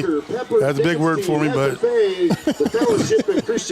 and eat the clock up. And we just keep their quarterback off the field, because I mean, I think sooner or later our offensive line is a little bit bigger than Creston's defensive line, and we can just start wearing them down. I mean, because they go 22 players, you know. They don't. Some don't play both ways, and they don't really have an outside rush or run answer yet. I'm sure they're going to make some adjustments, but even there, then you know you got a really fast and a pretty good-sized running back who can run through some blocks out there, so as well as inside. Right. So. You talk about the penalties, guys, and I know they've been momentum killers. When Ethan had that big run and that got called back, there's been a couple of those. So they cleaned those up a little bit. That running game's still alive. Atlantic was still able to move the football, and they get the ball to start the second half. Exactly. And you notice they keep the penalties over on the home side, but I don't see the flags. They're always over on the home side. I never see any out in the middle of the field. Makes you wonder who wrote the check. Huh? Yeah. But, that's what they get paid to do. Well, a game recap of the first half. The Panthers scored first at 8:09 to go. They had a nice drive going, but the Trojans able to stall it on a 4th down play, and Flores kept a 30-yard field goal to make it 3-0 Panthers. Atlantic then mounted a long drive, an 80-yard drive, chewed up almost 7 minutes off the clock, and a 3-yard run by Gavin McLaren. Killian's extra point made it 7-3. Trojans got another score on the board early second quarter, 8:37 to go. Killian kicked a 34-yard field goal to make it 10-3 Atlantic. It looked like Atlantic was in charge, but then Ferg, as you call it, a 3-minute drill, and the Panthers able to get downfield to get the 17-yard run by Tanner Ray, who's really impressive.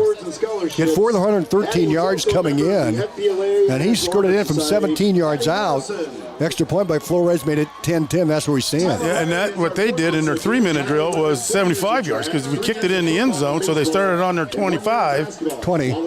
Yeah. And, that was another 80-yard drive in a short time. Yeah. And that's where we stand here at the half. 10-10 tie on the Seed Pros scoreboard. Seed Pros, their goal is your profitability. Contact John Becker, Mark Ventiger, Gary Dinkla, and Nick Knutson. This is our halftime show brought to you by Aiken Building Center. When you want it done right, see the folks who do it best, Aiken Building Center. Let's take a look at some scores. Audubon leading Fremont Mills 14-8. That's a close game there. Yeah. Harlan trailing Carroll 13-0. Wow. Cam and Glen Ralston scoreless.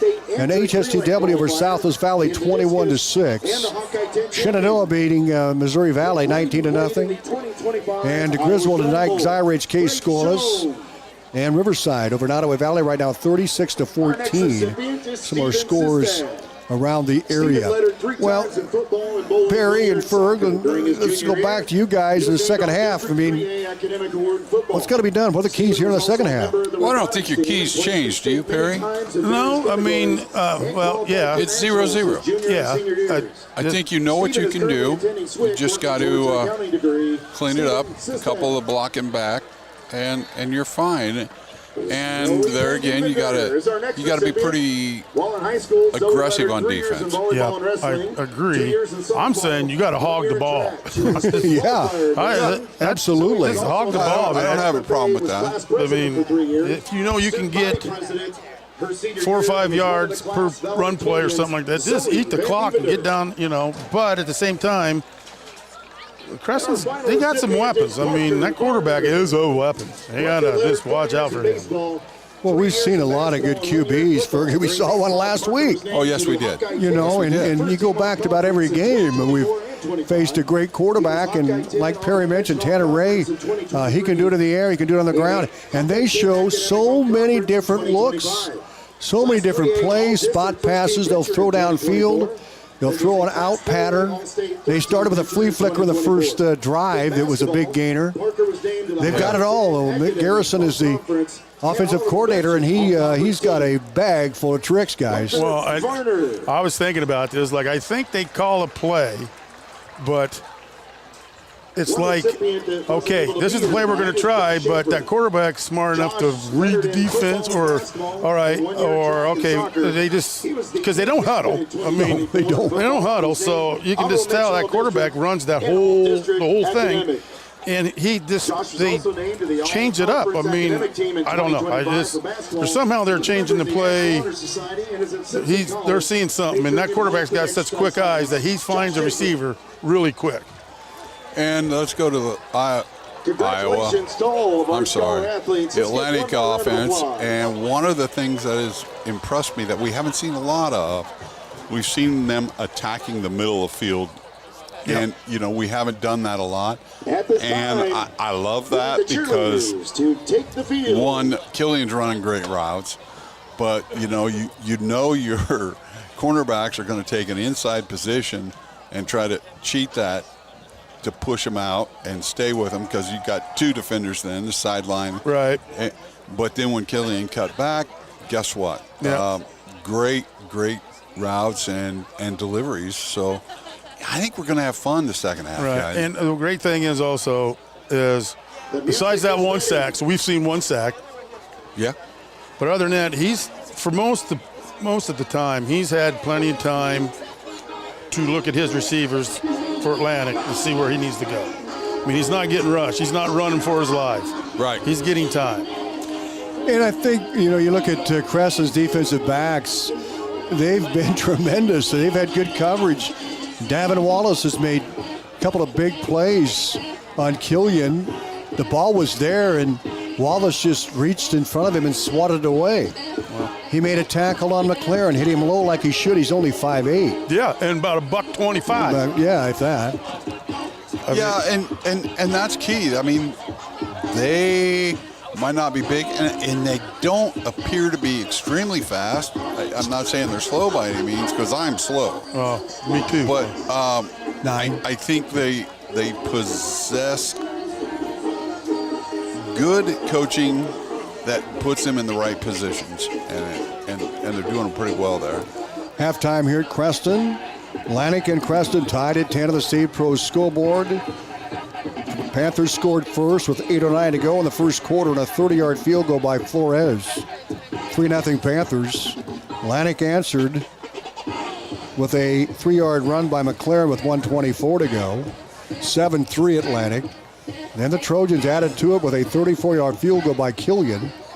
That made it 10-3 Atlantic within that drive, but the Panthers capped off by Tanner Ray's 17-yard run to make it a 10-10 ball game here at halftime. It's homecoming here at Creston. Big crowd. You guys got a nice crowd on our side, right? Yeah. There's a lot of people that showed up. I think it's Western night because all the students are wearing cowboy hats. I don't get it. The homecoming theme for the Panthers is wild horses.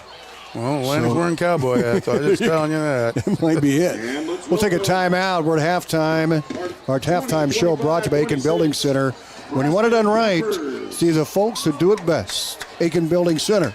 We're back right after these.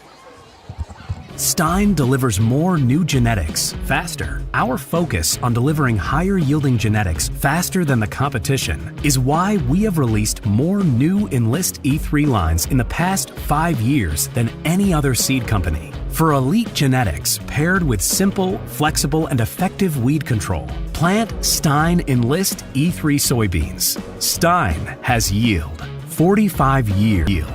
Learn more at steinseed.com. A celebratory night here for homecoming. And the Trojans and the Panthers deadlocked here at halftime at 10-10.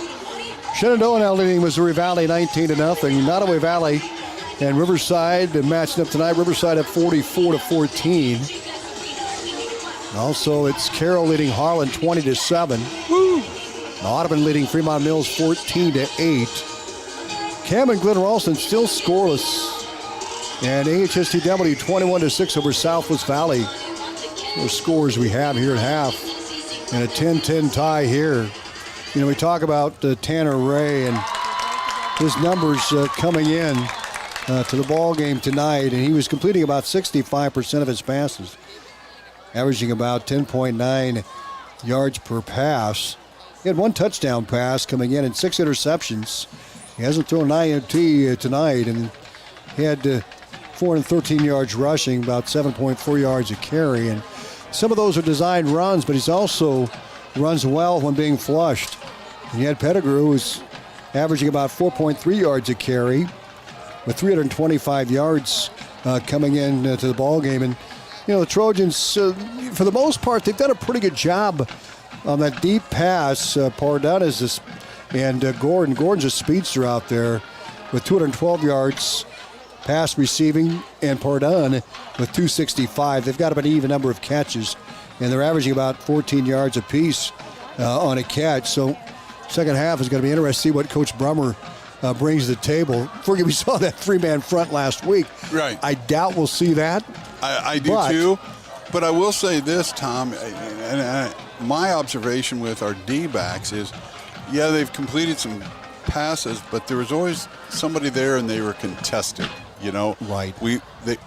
They weren't biting on routes and staying right with them, so that has a lot to do with it. We've had some pretty good pressure, and run defense has just been excellent. So, you know, a lot of good things happening with the Trojan defense as well as the offense, and just stay the course here, boys. Panthers come back on the field. We'll take another break. It's a 10-10 tie here at halftime in Creston. Getting close to starting the second half. We're back right after these.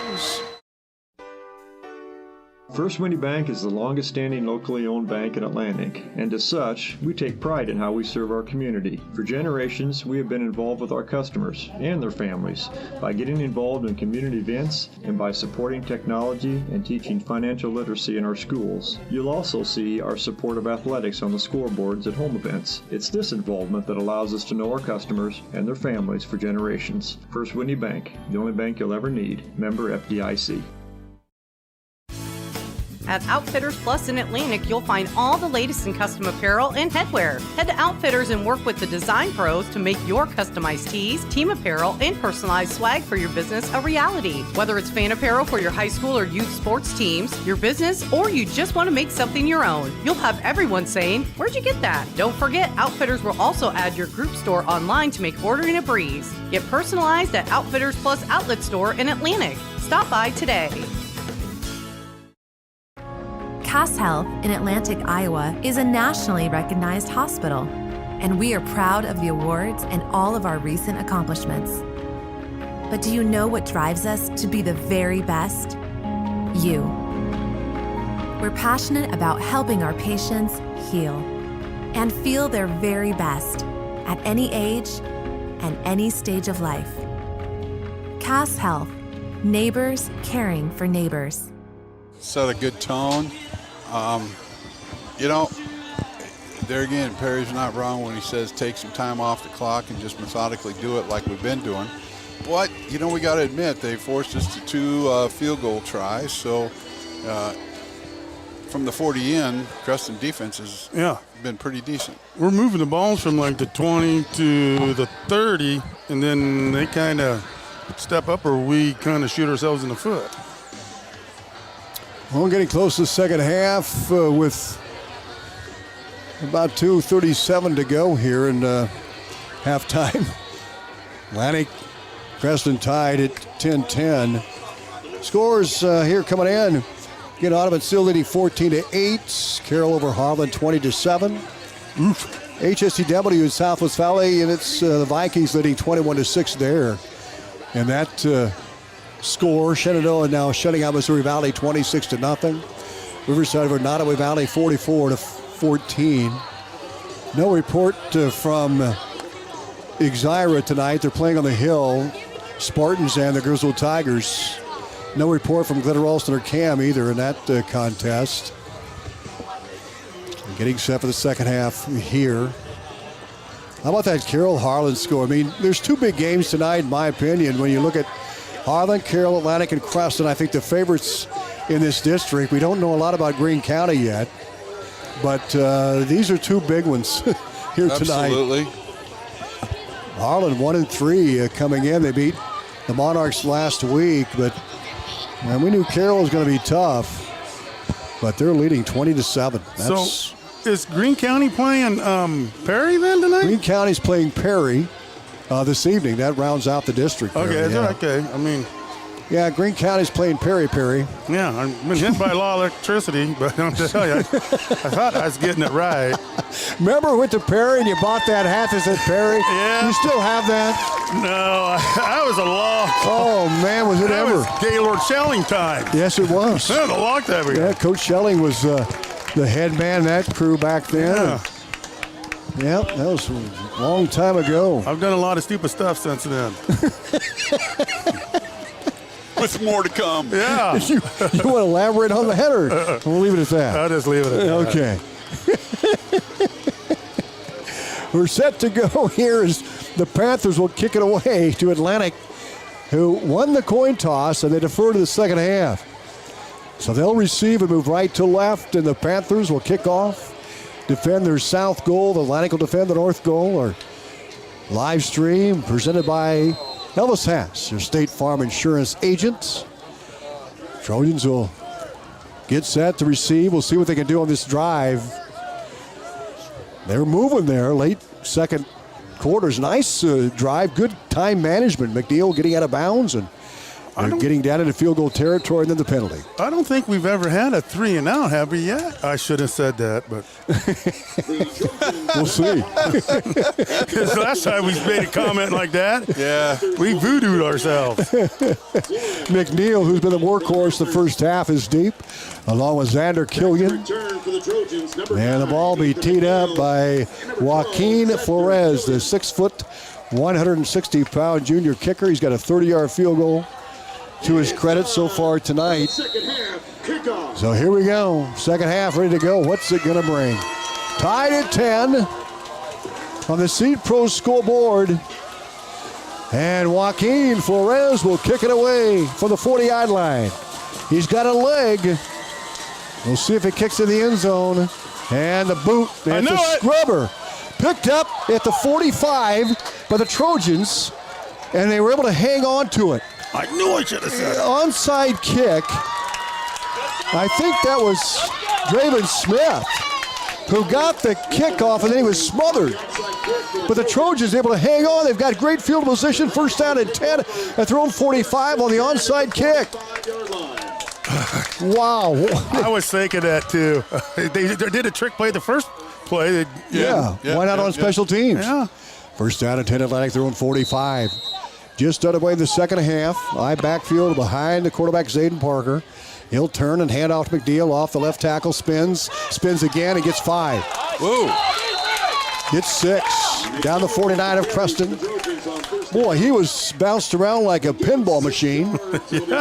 And he's still picked up 6. Yeah. It was kind of like watching Plinko there, wasn't Right? it? And he's plunked down at the 49. Second down and 4 for the Trojans on their opening drive. Tied at 10. Receivers left and right under center. Parker, he'll take it. He'll give it to McNeil, and he is hit. Breaks the tackle, still running. He's going to get a couple, and that's going to be it, maybe 1. They didn't get went up higher than he went forward. 3rd and 3 for the 48 of the Panthers. Well, they're doing a good job against the run there. Boy, Mickelson, he's been a stalwart inside for the Panthers at nose guard. Yes, sir. For being 6'1", I mean, he's holding his own, man. He's doing good. 6'1", 210. They run a 3-man front, now a 4-man front. Big in the 6th grade. 3rd and 4. Parker under center for the 48. Hand off to McNeil. Cuts inside, has the first down across the 45. Down to the 44-yard line of Brown. Shoe fit first down. How about that? All right. Didn't jinx us. I didn't jinx us. You did, Perry. You did not. First down Atlantic at the 44. I was just wondering what a Perry voodoo doll would look like. Very sexy. You still have that sign up at Nishna? No, because I didn't get a golf this year. Oh, they took it down. No, I didn't put it up. I didn't want no one to draw something funny on it. Ball is a 44, first and 10 Atlantic. Parker under center, takes it, snaps. Back to McNeil. This time they snuff it out, and they drag him down. That's Blake Hayes, defensive lineman that made the stop for Creston. No gain of the play. It'll be, and he lost a yard. Yep, he lost a yard. Back to 45. It's second down and 11 for Atlantic. Just underway, 10 minutes to go, third quarter. The Seed Pro scoreboard. The Panthers stiffening on that run. We'll see if the Trojans put it in the air here as Parker joins the huddle. 12 on the play clock. Parker will step under center with Killian wide right and Ritter wide left. High backfield. Here's the snap. Here's a pitch back to McNeil behind McLaren. Gets a block. Cuts inside across the 40, 35, and he gets to the 34. He's short of a first down by about a yard. They're going to mark the ball at the 36, I believe, where his knee went down. So it's going to bring up a third down and a pair. Nice run by McNeil, and McLaren got the block on the right side. Again. We got to talk to the equipment manager. Why? I'm thinking. So every time he can just blow some black smoke out his helmet. Trojans come up on a big 3rd down and 2. The ball at the 36-yard line of Creston. Parker sets up under center. The snap, hands off to McLaren, runs into a wall. He's not going to get it. He's drugged down for no gain. It's 4th down and 2. They try to go right up the middle, and Mickelson says, no, you're not. Nope, he was right there. He's all wrapped up on him. I'd like to see that naked bootleg right there, Tommy. And Ryan and Parker scored on that last week. Yeah. Let's see if they draw it up here. Fergie, that's a good call. The ball at the 36-yard line of Creston. A 4th down and 2. The Trojans going to go. Parker will join the huddle with 14 on the play clock. Hard count. You know that's coming. 8:28 to go in the 3rd quarter. Zayden Parker will step under center. And a snap. The pitch back to McNeil. Dropped the ball. He jumped out the 41, and Creston gets it. It was a pitch to McNeil, and he peeked. Yeah. Let's see who's going to go, and that happens. That happens. It happens. It was wide open. Now the Panthers have the momentum here now. They've got it at their own 41. And a 1st down and 10 for them. 41-yard line. With 8:15 to go in the 3rd quarter, we're tied at 10 on the St. Pros scoreboard. We'll see what kind of, and I call it a bag of tricks because there's a lot of different looks the Panthers put on. Here they come. Ray out of the shotgun. Come on, defense. They've got Koff in the backfield with Pettigrew. Also in the backfield now is Hansen. 3 in the backfield surrounding Tanner Ray. Here's a snap. Outside run by Koff, but he gets some room across the 45, the 47, 48-yard line. And they're going to mark it at the 50-yard line. 1st down for the Panthers. Well, he didn't get no 1st down. Now it's going to be 2nd and 1, excuse me.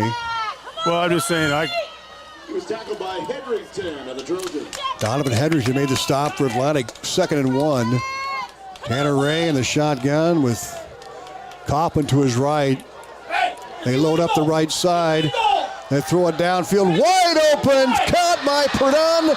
And he falls down at the 31-yard line. 1st down and 10 Panthers. He was wide open. Yeah, they had the wrong defense called on that one because there was no one around him. Brown shoe fit 1st down for Creston. They're driving. Started the 41 after the Trojans fumbled the pitch. Pardon, who made the catch, is now flank right. Tanner Ray in the shotgun in motion. Driscoll left to right. He'll set up as a wing back. Here's a snap to Ray. Sets back. No pressure. Fires one deep. He's got a man. This is Pardon, and it is incomplete. Great job by the Trojans. That was Sawyer Terrell who made the play. Moalia was there as well, and Grant Petty was rooting him on. Yeah. That was a pretty good throw, too. It was a throw. Great coverage by the trio, and particularly Sawyer Terrell, who was injured a year ago and really making up for it here his senior year. Yes, he is. Spot at the 31-yard line of Atlantic. 2nd down and 10. 7:17 to go. 3rd quarter. Here's a run by Pettigrew. He's hit, and he's going to be stopped. Might have got a 4 yards there to the 27-yard line. 3rd and 6 for the Panthers. 6:57 to play. 3rd quarter. The St. Pros scoreboard. Ray out of the shotgun. Here's the snap. And a run up the middle, and it's Pettigrew gets across the 25, the 24. It's going to bring up a 4th down. Panthers will go for it, I would imagine. Or they'll kick a field goal. Now they're going to go for it. They're going to go for it. 4th down and 3, Creston. The ball at the 24-yard line of Atlantic. Ray, the quarterback, out of the shotgun. Big play here. 4th and 3. Snap back to Ray. We've got a whistle. They didn't start the clock. It's a timeout for the Panthers. Yeah, Panthers call it timeout. 4th down and 3 at the 24 of Atlantic. We'll take it with them back in 30 seconds on KS 95.7 FM and our live stream, WesternIowaDay.com TV and YouTube. The Cass Health. If authentic Mexican food is what Cass Health in Atlantic, Iowa is a nationally recognized hospital. and we are proud of the awards and all of our recent accomplishments. But do you know what drives us to be the very best? You.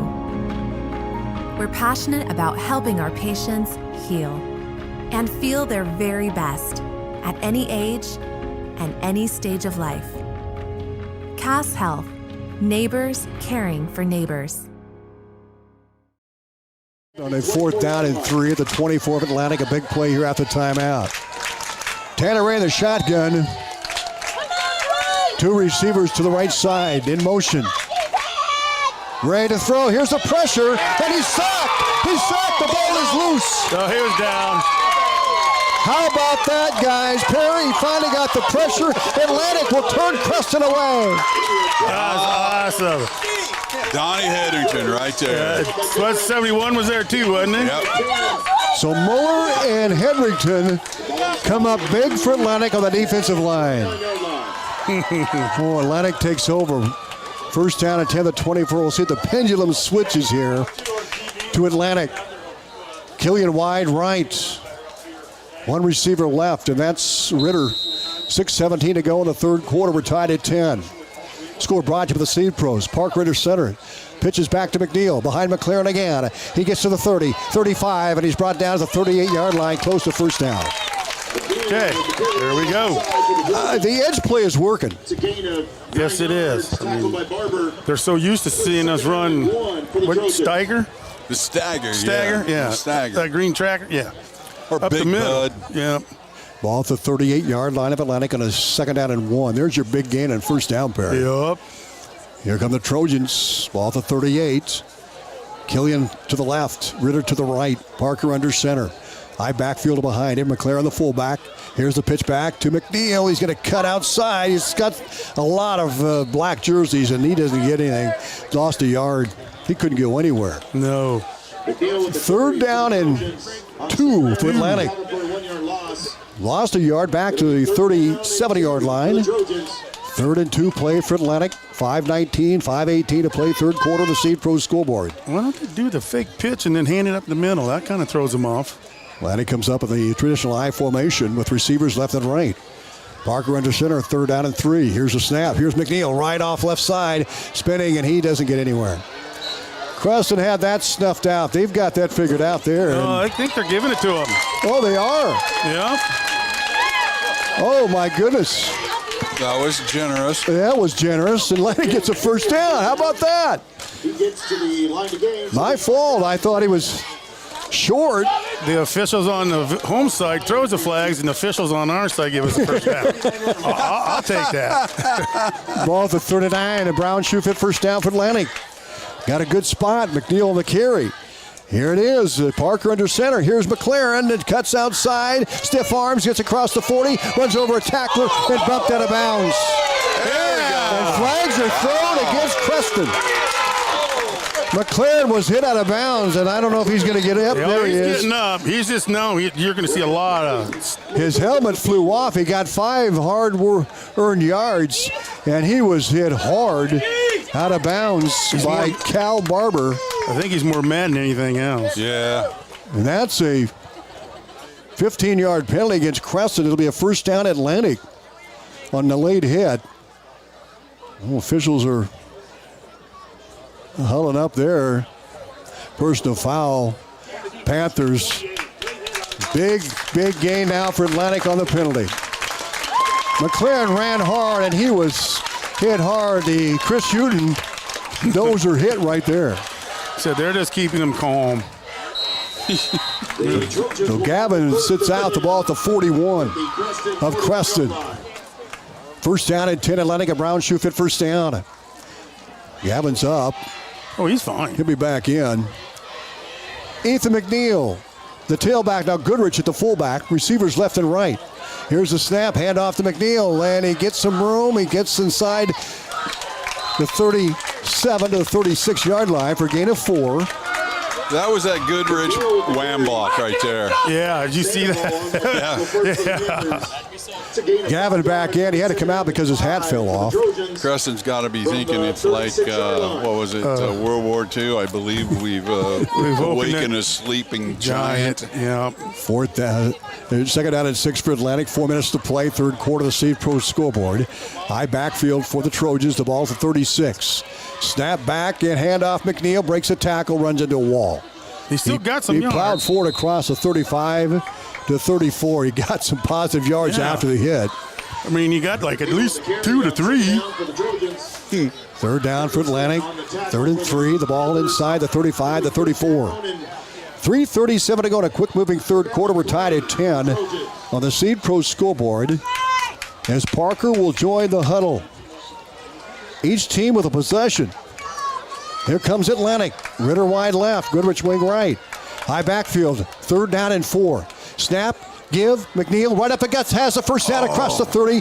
And he's brought down the 29-yard line. A Brown shoe fit first down. Here we go. If it wasn't for one shoestring tackle, that was a touchdown. It was. Atlantic gets a new set of downs at the 24-yard line of Creston. And I'm going to tell you, Roland Hinwin had a pancake on the far side. Boy, Hinman's been playing well, too. Oh, boy. I'll tell you what. First down and 10, Atlantic at the 29-yard line of Creston. Parker will set up under center, eye backfield behind him. Here's the pitch back to McNeil. The left side run. He puts his head down. He gets positive yards. Bring up a second down and 9, a gain of 1. And the clock rolling out at 2:38 to play third quarter. 10-10 tie. And the football is at the 28 of Creston. Ball near hash mark, the wide side, the far side. Trojans getting close to Killian field goal territory. We're tied at 10 each. Team with a field goal here. A 30-yarder by Joaquin Flores of Creston. 34-yarder by Xander Killian of Atlantic. Under center, Parker. Here's the snap. Handoff McNeil. He's going to cut outside. He's got some room. He's across the 35, 30, 20, 10, 5. And he's brought down just short of the goal line at the 1-yard line. What a run by McNeil. What a wall by Atlantic. Oh, yeah, absolutely. It was a beautiful wall by Atlantic. 1:58 to go. McNeil skirts off the right side and races down to the 1. That was a look we don't normally see. We saw a fullback to the left and a tight end to the left, and they were actually the pulling blockers, Barry. Yeah, the guard stayed. It was a really neat trap. Yep, pretty cool play. First down and goal Atlantic at the 1-yard line of Creston. 1:58 to go. Atlantic trying to break the 10-10 tie. Under center is Aiden Parker at the 1. Here's the snap. Handoff. McLaren. He bowls his way. Touchdown, Trojans. Yes. Touchdown, Trojans. There you go. Gab McLaren with his second touchdown of the night. This one a 1-yarder. And Atlantic up 16-10 on the Seed Pro scoreboard. That was just nice line surge the whole series. Yes, it was. So the PAT coming up at 1:54 to go here in this third quarter. Killian will attempt the extra point. Atlantic up 16-10. This is a big extra point. Creston takes a timeout. Creston calling a timeout. We'll take it with them back in 30 on KS 95.7 FM.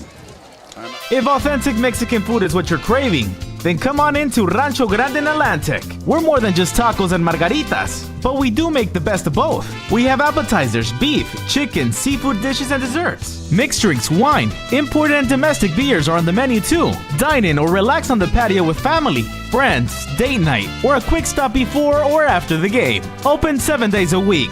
You'll be able to fill in your cravings of authentic Mexican food at Rancho Grande in Atlantic. On KS 95.7. Welcome back to Creston. Atlantic attempted the PAT to try to go up 17-10. Here's Killian. Snap, set, kick, up, right down Broadway.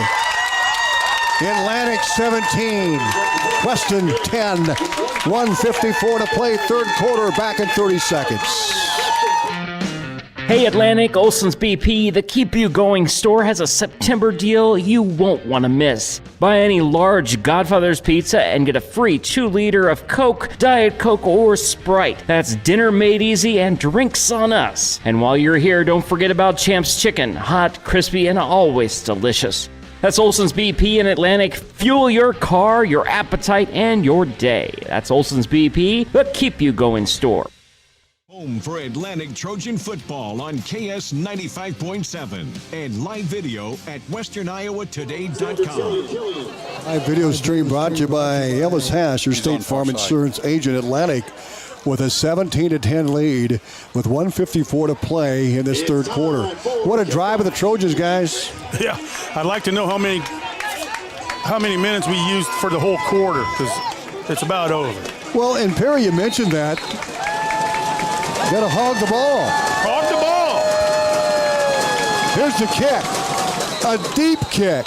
It's going to go offsides us. Offsides Atlantic. They'll have to back it up 5 and kick for the 35. Yeah, I think everybody's excited. Yeah, that's not a bad penalty. They want to get downfield. Yeah. Killian's got the leg. He'll deliver the mail again here. 17-10, Atlantic with the lead on the Seed Pro scoreboard. A 10-10 tie at half. And now they're up by a touchdown. They'll back it up 5 to the 35. What a drive of the Trojans. ZRHK leading Grizzled half 62-18. Oofda. Killian to kick. Late third quarter. Here's the kickoff.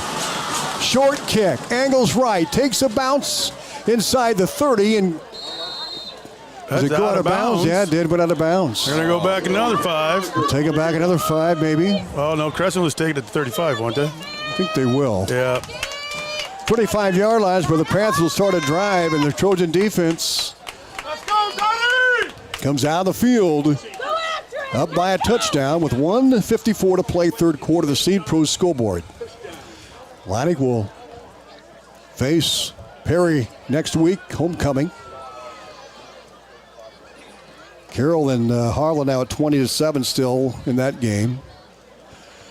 We're going to mark the ball at the 40-yard line. First down and 10. Good field position for the Panthers. Why'd they get it at the 40? See if they can respond here. They'll have one running back, and that's Pettigrew in the backfield with Tanner out of the gun. First down and 10. Here in motion is Driscoll. Sets up as the wingback right. He'll bring another in motion. That's Pardon. Here's Pettigrew. Big hole across the 45. He gets about 5 yards, 2nd and 5, and a flag is thrown late. It looked like I'm not going to say. Penalty marker thrown. It's going to be against Atlantic. It's on the far side. Boy. So it'll be probably a 15-yarder. 15-yard penalty. Well, those are killers, guys. I mean, Panthers will get it down inside the 45, all the way to the 39-yard line or the 40-yard line of Atlantic. 15-yarder against the Trojans. It's a dead ball foul. Panthers have a brown shoe fit first down. 40-yard line. Ray out of the gun, empty backfield. Here's a snap. He's going to throw it. Here comes a rush screen. Caught by Pardon. 35. He's got some room. 20. All the way down inside the 20-yard line. And a brown shoe fit first down. Another flag is thrown on the Atlantic sideline. So ball down to the 20. Armor Insurance red zone. And they're going to mark another half the distance of the goal on the Trojans. I didn't see it. I don't know what happened. Not sure. They threw a 15-yarder in Atlantic on the far side. They do it on the near side. They're everywhere. Waiting for the official as he walks towards the home side to give the signal. And there we go. Ineligible. Oh, it's on the offense. Well, that's a break. He was so close to he's right the close coaches. to the sideline. He threw the flag, and I wonder if Coach Bremer called that. I think he did. Oh, boy, you talk about eating words here. My beg your pardon. First and 15, Panthers of 45 Atlantic. Tanner Ray up the middle. He's hit. Another flag is thrown. That got to be holding. They double-teamed.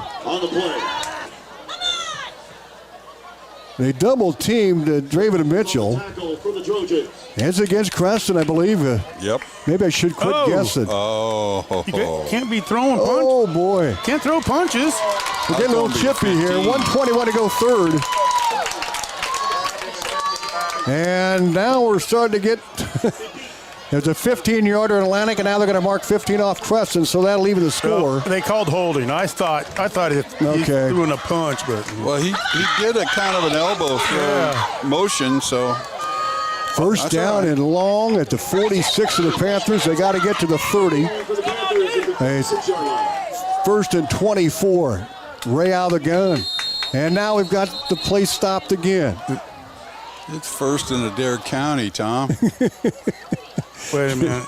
Officials stopping the clock. We're kind of thrown out of rhythm here a little bit. Back at the 46. Game clock of the Panthers. First down and long. They got to get to 30 of Atlantic. Ray out of the gun, takes the snap. No pressure, fires one deep, and it is caught by Purdon. At the 38, Purdon makes a nice jump catch. And not a first down, but they get some big yardage there. They got it all back plus some. They'll take it down inside the 40, the 38-yard line. Second down and 8 for the Panthers. 50, third quarter, Atlantic up 17-10, but the Panthers are driving.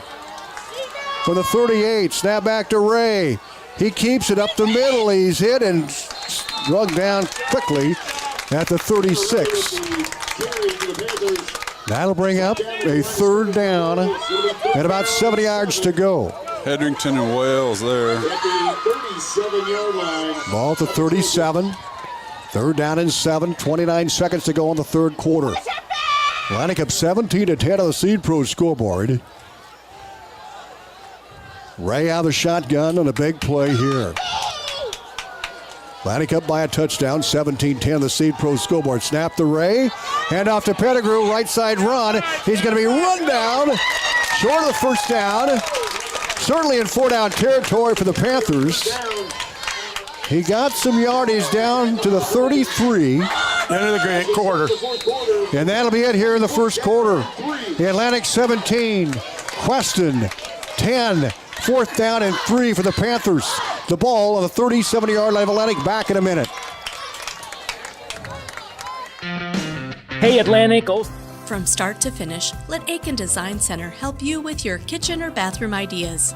For new designs or remodels, Aiken Design Center will work with you or your contractor to make your dream a reality. If you're not sure what you want, stop into our showroom so our custom designers can help you find what will suit your needs as well as your budget. The Aiken Design Center staff is committed to quality design while meeting your needs. Stop into Aiken today to find out how we can help. Party in Atlantic, it's the Super Bowl. Your party headquarters for birthdays, family outings, date nights, and more. Feeling competitive? Challenge your crew to a few games and see who's king of the lanes. Don't miss Glow Bowling every Friday and Saturday night. Lights, music, and non-stop fun. Ready to roll? Call Dan at 243-4656 to book your lanes today. The Super Bowl in Atlantic, where good times roll. Back to high school football on KS 95.7. Welcome back to Creston. Atlantic up 17-10 on the Seed Pro scoreboard. Panthers have a big fourth down play here. 4th and 3. They throw it. Caught by McDonald. And it's a first down. The tight end, the first time he's touched the ball. And they totally fooled Atlantic. They lined up like they're going to punch it forward. And they take it all the way down. Inside the 20, the 15. First down and 10. A Brown Shoefit first down. I hate saying it, but that was a good play by him. Oh, that was a great play. Ray to McDonald. Little pop pass, jump pass. A little Tebow action. Inside the Auburn Insurance red zone. Ray the quarterback. Driscoll in motion right. He'll set up as a wingback. Here's a snap to Ray. Play action. He's going to throw it. He's got time. Now pressure. And he breaks the tackle inside the 15 to the 10 and bumped out of bounds. They're going to mark it at the 70-yard line of Atlantic. Tanner, and there we see his running ability out of the pocket. I'm just saying, if they didn't have him, yeah, he's slick. He's slick. I mean, short of the first down marker. He's 2nd down and 2 for the Creston Panthers. The ball is spotted at the 8-yard line. Ball at the 8. 2nd and 2. Ray the quarterback. And the option play, and nothing doing there. The Trojans with another Chris Houghton hit. Jack Muller was there. Hello. It was an option play. He was both holding on to it, and he just took them both down. Ball back at the 11-yard line. A loss on the play. Tackles? You get 2 tackles. It should count for 2. Yeah, it should have. The ball's at the 11-yard line. Big play by the Trojans. Early fourth quarter, 17-10 Atlantic. The ball at the Trojan 11. 3rd down. Ray out of the shotgun. Play clock at 9. Play clock at 7. Not snapping the ball. Trip receivers right. Play clock at 2. And the play clock runs out. That's delay of game. Not sure what that was all about. I think they want more room. I mean, maybe so. It's got to be, because, I mean, the clock's right in front of the quarterback's eyes. Yeah, but he's looking at the sideline to get the play, Perry. Well, they didn't do a good job. No, they didn't. And they hold signs up and ball stuff. Ball the 16-yard line. Still 3rd down. Here's Ray to throw. He's going to launch it into the end zone. He's got a man. It is call incomplete. Great coverage by Petty. Great coverage by Petty. Baby, that was a great play. Yeah, he knocked it right out of his hands. Well, that was big. As now the field goal unit comes out of the field. Grant Petty knocked it away for the Trojans. Now, the quarterback holds the ball, right? So they better watch his fake. I mean, they got a fake on everything. 34-yard field goal for Joaquin Flores. Check that, 33. For Joaquin Flores, the ball be spot the 18. Here's the kick. It's up, and it is good. Flores with the 33-yard field goal. Awesome. All right, so we're going to eat up 8 minutes of the clock, score. That's how it's going to happen.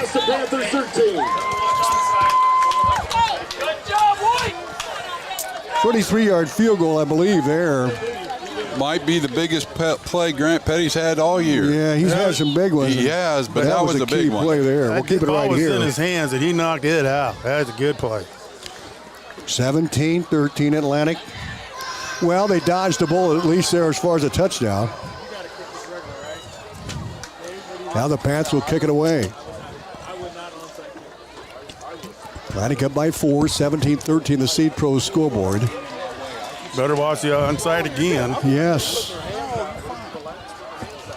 Flores with 2 field goals tonight of 33 and 30. McNeil is deep for Atlantic. 10-17 to play here in this fourth quarter. Ladies and gentlemen and Panther fans, get on here we go. Kickoff coming up. McNeil is deep. Killian deep. Atlantic up by 4. We've had some good ones here, guys. Always. This is one of them. I know it. I don't like it.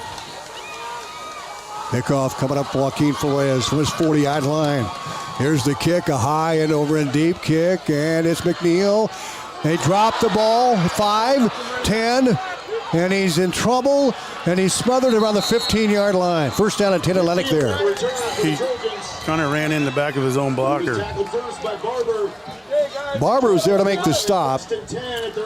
Trojans have a long way to go, but they have proven to put together some big drives, an 80-yard drive early.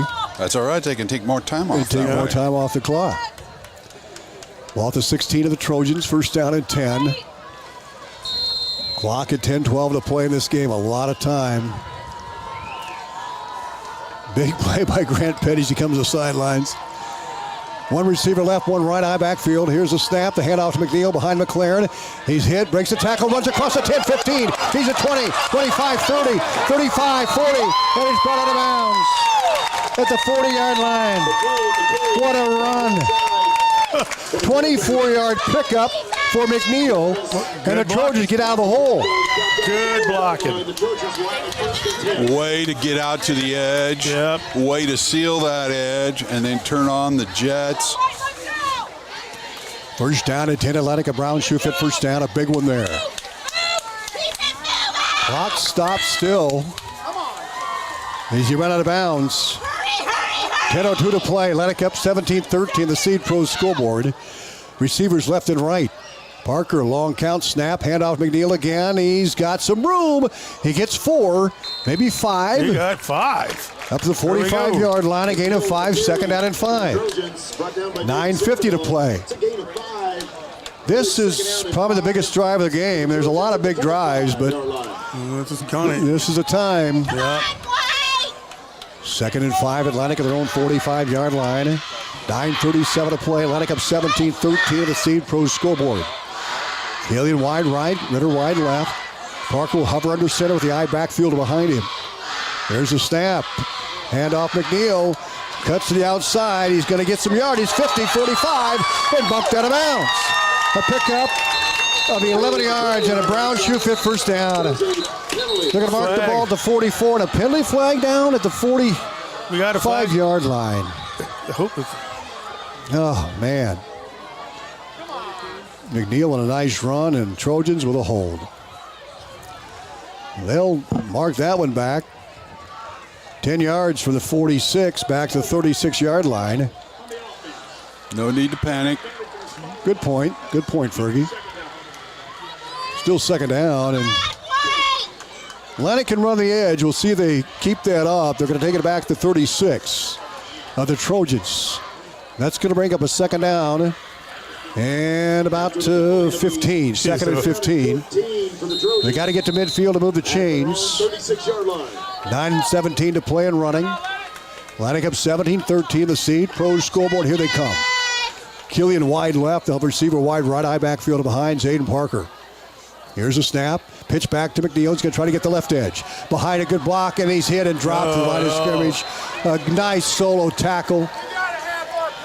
Big play by the right cornerback that came up to make the play. And that was David Sandoval, the sophomore defensive back, 5'7", 140. It just shows that you don't have to be big. No. You just got to have some tackling fundamentals.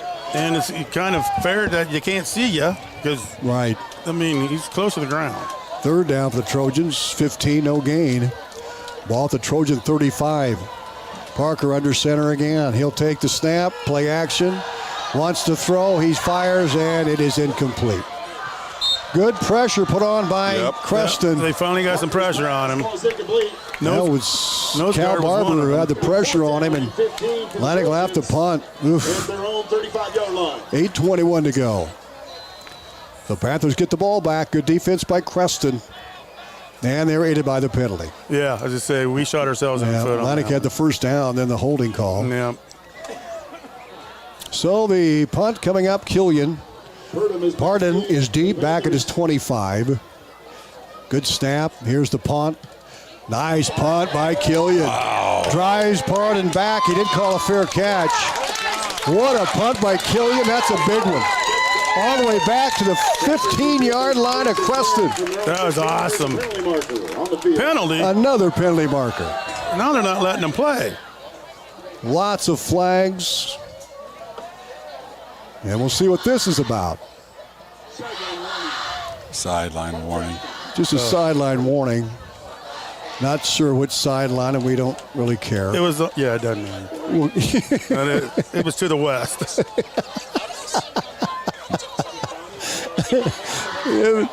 Creston side. I didn't want to say it. The thing is they just probably got onto the field there watching the punt.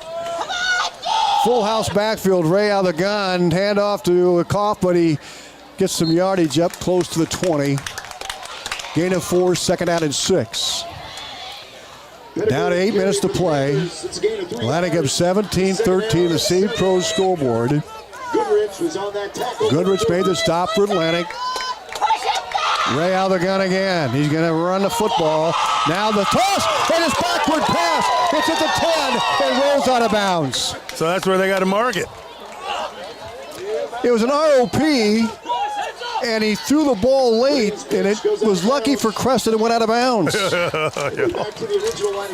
Third down and 10, Panthers back just beyond the 15. Third and 9. Tanner Ray from the 16-yard line will take it out of the gun. 7:40 to play. Atlantic up by 4. 17-13. Snap to Ray. Rolls right. He's going to toss it. Fires, and it is incomplete. Intercepted! Intercepted by Hunter Nelson. Oh, my. Hunter Nelson with the pick. Oh, my. It was deflected, so he wasn't going to catch it, and then our other DB caught it. That's great. Great defense. Intercepted by Nelson. As you mentioned, Perry was off the hands of Pardon. Yep. And how about Nelson? How about Nelson? What a catch. Now the Trojans have got to finish the ball to 17 of the Panthers. 7:34 to go. Now Trojans trying to capitalize on the turnover. Eat some clock here. Under center, Jaden Parker from the 17. Takes the snap, hands off to McNeil. He puts his head down and drives forward across the 15, down to the 14-yard line. In the Armor Insurance red zone. This is when you got to play within yourselves and not do anything ridiculous. Ridiculous, yes. Atlantic up 17-13, the Seed Pro scoreboard. Ball just inside the 14. Park will join the huddle. 20 on the play clock. 7 minutes left to go here on the game clock. Atlantic with a big break on the turnover. Nelson interception. Here they come, the ball far hash mark. Receivers left and right. 17-13 Atlantic. Here's the snap. And the handoff McNeil. He's going to get some room down to the 10. He's to the 6-yard line. The Trojans are smelling the goal line. Ball to 6 of Creston. No, just kind of takes some time. First and goal, Atlantic. A brown shoe fit first down the Armor Insurance red zone at the 6 of Creston. 6:38 to play. Atlantic with a 17-13 advantage on the Seed Pro scoreboard. Parker joins the huddle. Atlantic moving left to right of the 6. Panthers trying to defend their north goal. Parker under center. We're going to see the big guy here. Nope. McNeil right up the middle, across the 5, spinning to the 2. Second down and goal of the 2. That's all right. They're eating up the clock. That's what they're doing when they're eating up the clock, because it goes to 40 seconds. So they're just eating the clock. Second and goal now. Ball is at the 3-yard line of Creston. 6 minutes left. 17-13 Atlantic. Second and goal for the 3. 5:50 left. Here come the Trojans, up 17-13, the Seed Pro scoreboard. High backfield behind Zayden Parker. Here's the snap, handoff to McLaren. He pulls forward. Did he get in? Nope, not quite. Did he get in? He's down to the 1. He's down to the, got to be the inch line. McLaren with 2 touchdowns tonight on a 3-yard and a 1-yarder. He gets down inside the 2-yard line, and third down and goal for Atlantic at the Creston 1. 5:20 to go. Atlantic up 17-13. See if they can finish this off. They're going to go back to McLaren again. Nope, Goodrich is in there with McLaren. They've got McLaren and Goodrich in the backfield. Here's McLaren behind Goodrich, and he backs his way in. Touchdown, Trojans. Touchdown, Trojans. 23-13 Atlantic. The PAT coming up, guys. That's what you got to do. You got to capitalize on a turnover. That's what they did. Killian trying to make it a 24-13 game. 5:01 to play. Here's the snap coming up. The set. The kick is blocked. And it's picked up, but it's blocked. 23-13 Atlantic by 10 of the Seed Pro scoreboard. We're back in 30. Atlantic's kick coming up. At Outfitters Plus in Atlantic, you'll find all the latest in custom apparel and headwear. Head to Outfitters and work with the design pros to make your customized tees, team apparel, and personalized swag for your business a reality. Whether it's fan apparel for your high school or youth sports teams, your business, or you just want to make something your own, you'll have everyone saying, "Where'd you get that?" Don't forget, Outfitters will also add your group store online to make ordering a breeze. Get personalized at Outfitters Plus Outlet Store in Atlantic. Stop by today.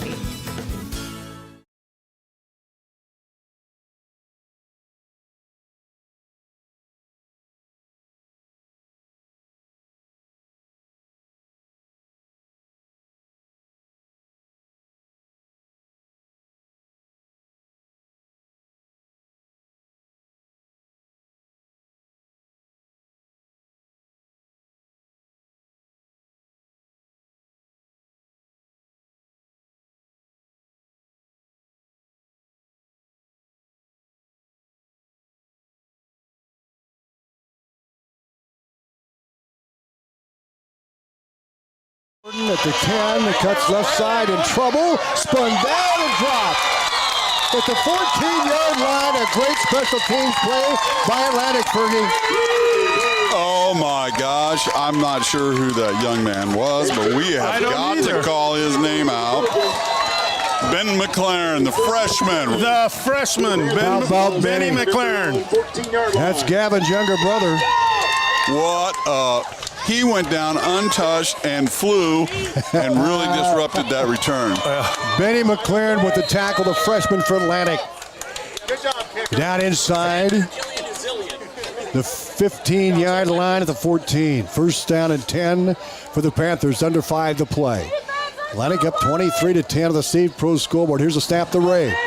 Trying to get, there's a fire downfield. He's got a man caught by Gordon across the 40 to the 44.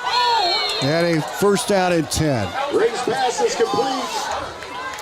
He had a man. He thread the needle to Gordon, the speedster down the right side. He made the catch. All the way to the 44-yard line of the Panthers. A brown shoe fit first down. 4:43 to play. Atlantic up 23-13 on the Seed Pro scoreboard. Snap to Ray. Here comes the rush. He's in trouble. Runs out of it across the 40, 45, 50, down the 45, and he's still going. Cut down at the 36-yard line. 4:26 to go, and the Panthers responding in a hurry. Told you he was scary. You're fine. Big run by Tanner Ray. The ball at the 36 of Atlantic. A brown shoe fit first down and timeout called by the Trojans.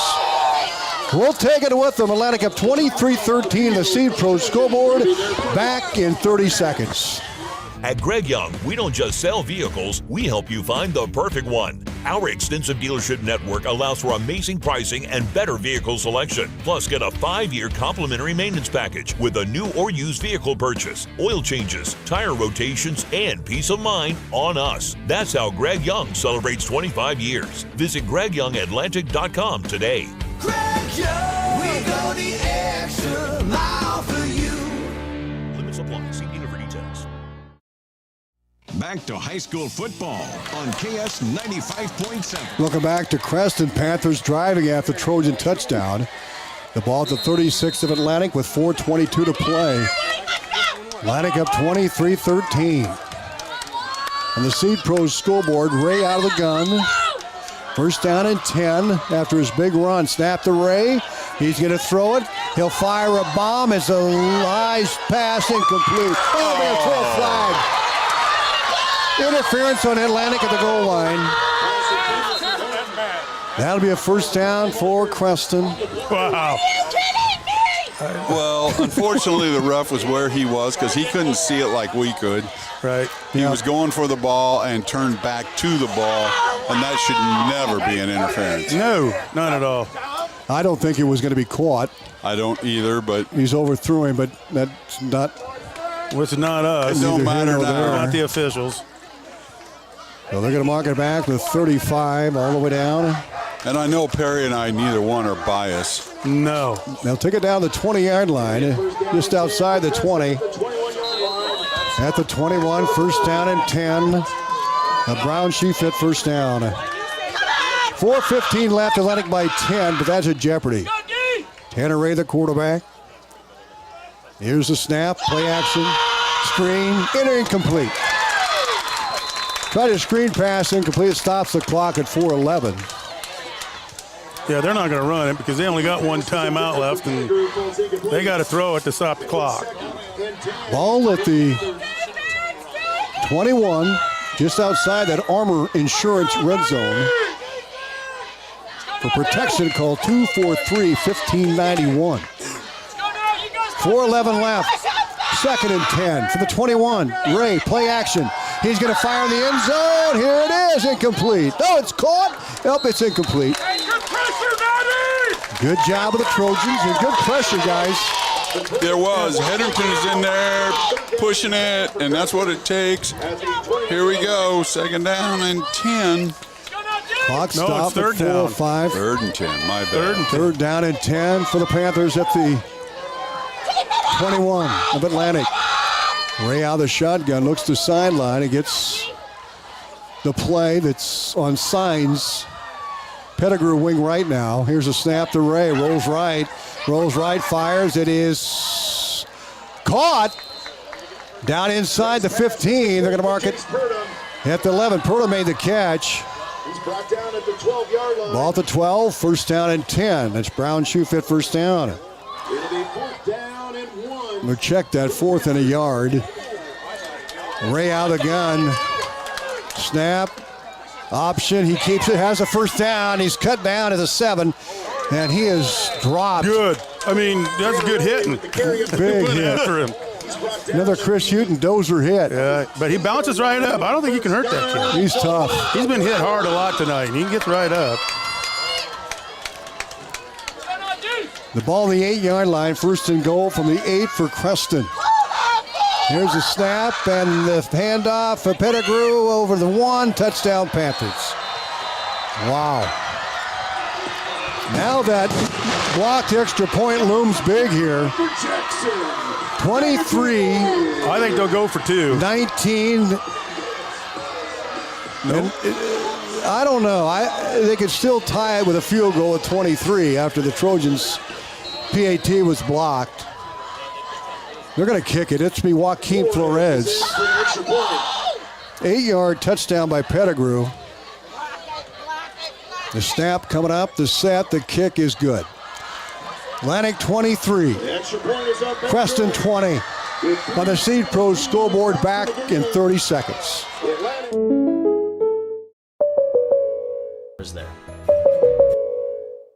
Ferguson, boy, you got to give Creston credit. They respond. They were helped by a pass interference call, no doubt. They were, they're not give. There's no give in any of these teams. I mean, Atlantic still has a little bit of an edge here. It's just going to be a momentum thing on this offense, protecting the ball and not doing silly penalties. So the kickoff in the 40. Flores will tee it up. Ethan McNeil is deep with Killian. Both have great speed. Look at that. The quarterback's on the kickoff team. Well, it's going to be an onside kick, possibly. Here we go. It's coming this way. It's coming this way. You got the dozer out there. And nope, they're going to onside it. And it is Sawyer Terrell that jumps on it for Atlantic. Great field position at their own 49. Creston's only got one timeout left, so we just got to get 5 yards per carry and no penalties. They're going to mark the ball at the Atlantic 48. First down and 10 for the Trojans on the onside kick, and Sawyer Terrell with good hands able to pounce on it. Now Atlantic can run downhill here close to midfield. Dairy month for the Trojans. It's time to milk it. 3:16 to go. Zayden Parker under center for Atlantic. Here's the snap. Hand off to McNeil, and he gets to the 50, and he breaks the tackle to the 46-yard line. What a run by McNeil. A gain of 7 yards on the play. Down to 46 of Creston. Second down and 3. Is he mic'd up to Perry? I don't know, but I mean, what impressed me by McNeil is his yards after hit. I mean, he just, or yards after contact, I should say. It's after contact, hits. I mean, and he just, that spin move, I mean, it does wonders. 2:40 left. Second down and 3 for Atlantic at the Creston 46. Trojans up 23-20. Snap to Parker. Here's McNeil again, and he plows forward across the 41. Has the first down. Still going inside the 40. Down to the 40-70-yard line. A Brown shoot for first down. He fumbled the ball. We'll see here. That one whistle was blowing the official was blowing his whistle. Yeah, they're going to discuss this. The ball came out late. Looked like he was down. And the ball evidently popped out. Whether he was down or not, we're going to find out in a moment. What a big decision here by the officials. And it's going to be first down, Creston. Unbelievable. Unbelievable. Well, if silly things ever happen in a football game, it seems to always happen here, Tom. Yeah. Wow. They're going to give it to Creston. The ball at the 30-70-yard line of the Panthers. Atlantic up 23-20. And McNeil's running so hard. He was we can't say. We're not there on the. Here we go. 2:26 to play. Atlantic hanging on to 23-20 lead on the St. Pro scoreboard. Ray out of the shotgun. 3 receivers right. Snap back to Tanner Ray. Here comes the press. He'll fire over the middle, and it is incomplete. Good coverage by Sawyer Terrell. 2:20 to go. So McNeil appeared to be down. The ball came out, and the officials said he wasn't down. Second down and 10, Panthers at their own 37. Clock is stopped at 2:20 to play. 23-20. Panthers come up. Second down and 10. Ray out the shotgun for the Panthers. Snap back to Ray. Lots of time. Fires, and it is incomplete. And then call a flag on Atlantic. They're going to call a penalty on Colin Rudy for interference, I believe. The ball was behind him. Wow. Wow. Pass interference, Atlantic. Panthers get it.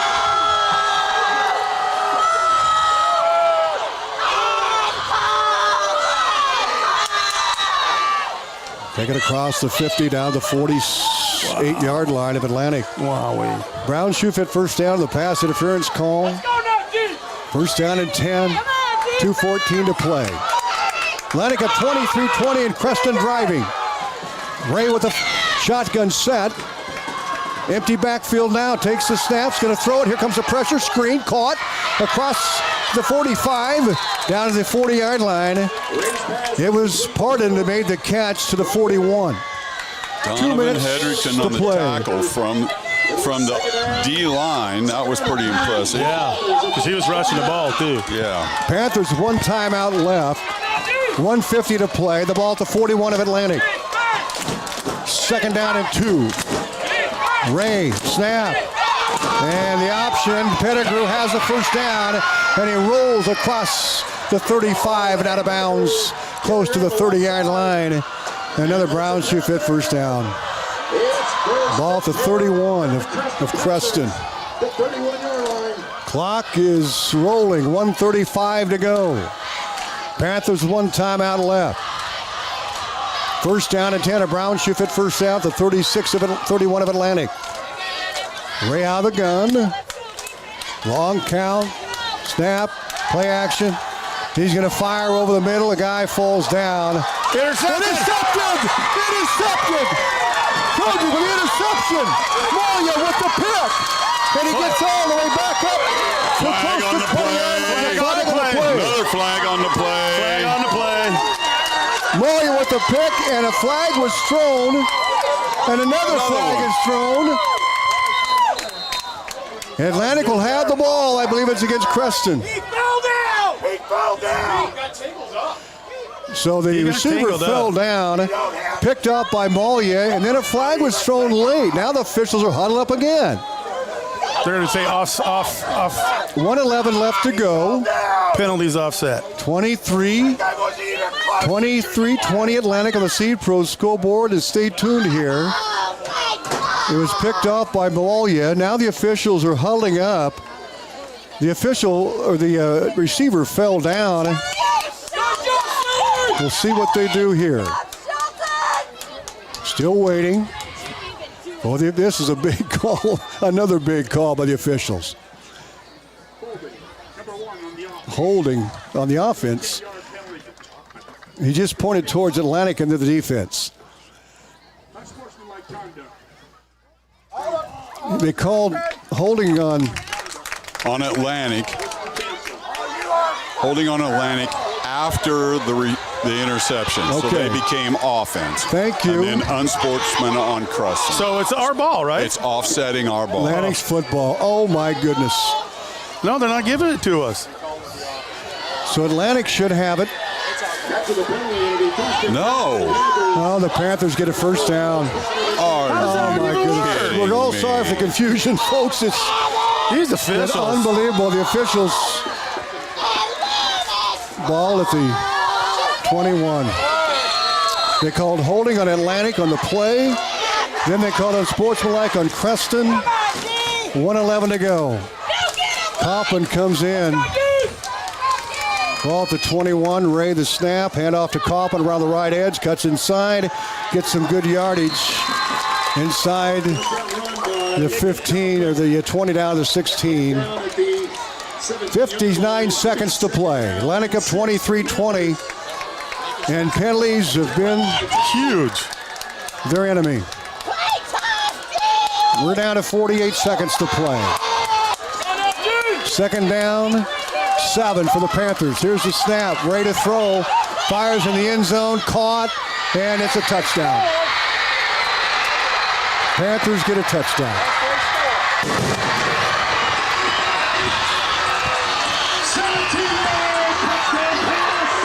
17-yard play. Harden with the catch. And Creston takes a 26-23 lead. Unbelievable. Wow. Extra point coming up. We're down to 35 seconds left. Flores to kick the extra point. Snap, the set, the kick is good.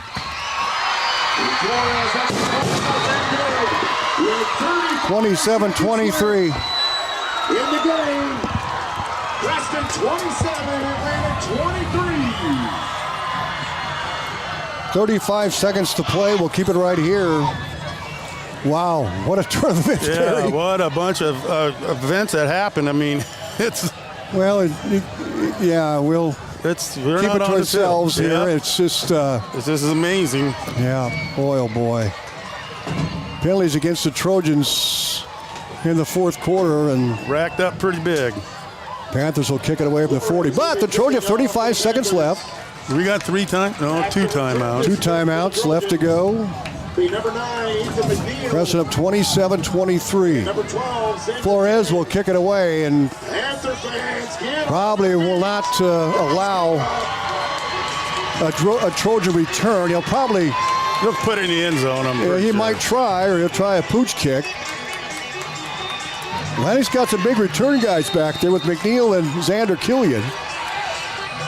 So Flores will kick it away, 27-23 Panthers on the Seed Pro scoreboard. Flores will kick it. And here it is. Line drive, high kick, returnable. Killian for the 5, 10, 15, gets to 20, 25, 30, 35, 40. Or 35 is going to be buried there. Good job by Killian to 39 with 24 seconds left. And we'll see if the Trojans can respond here. They've got 2 timeouts. The ball thrown 39. First down and 10.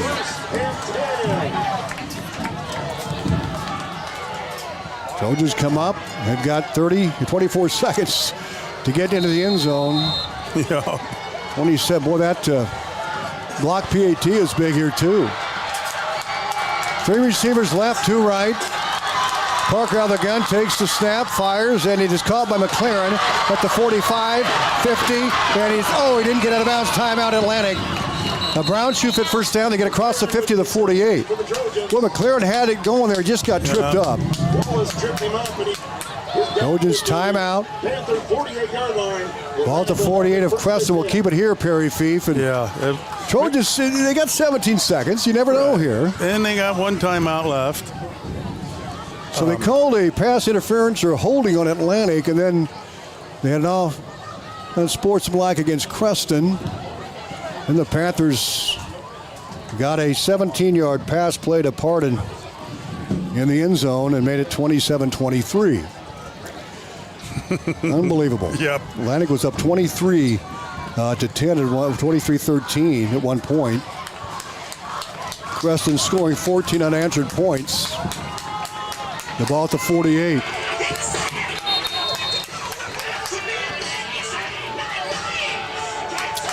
Well, we'll see what Parker's got for an arm here. Goodrich to the left, Twins to the right.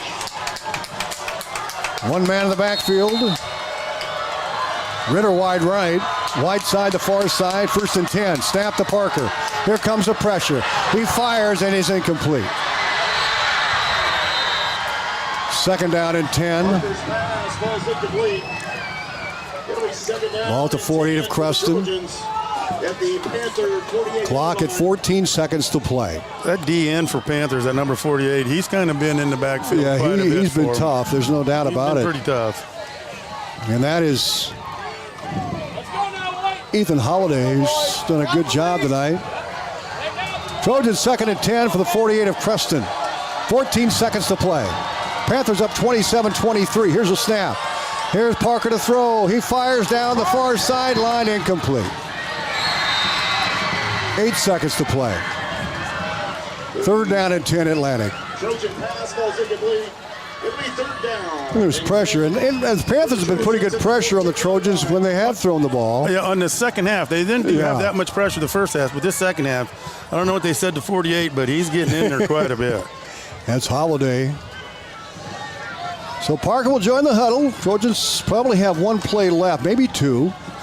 Depends on how fast this develops. Malia wide to the right. Nope, he's going to go back left. Go. Parker will probably throw it downfield. Here's a snap. Flag is thrown. False start. Didn't get 4 set. He didn't get set, so the official called it right. Snap penalty on the play. That'd be a 5-yard penalty. Taking it back inside the 50 to the Trojan territory. Taking it back to the 47-yard line.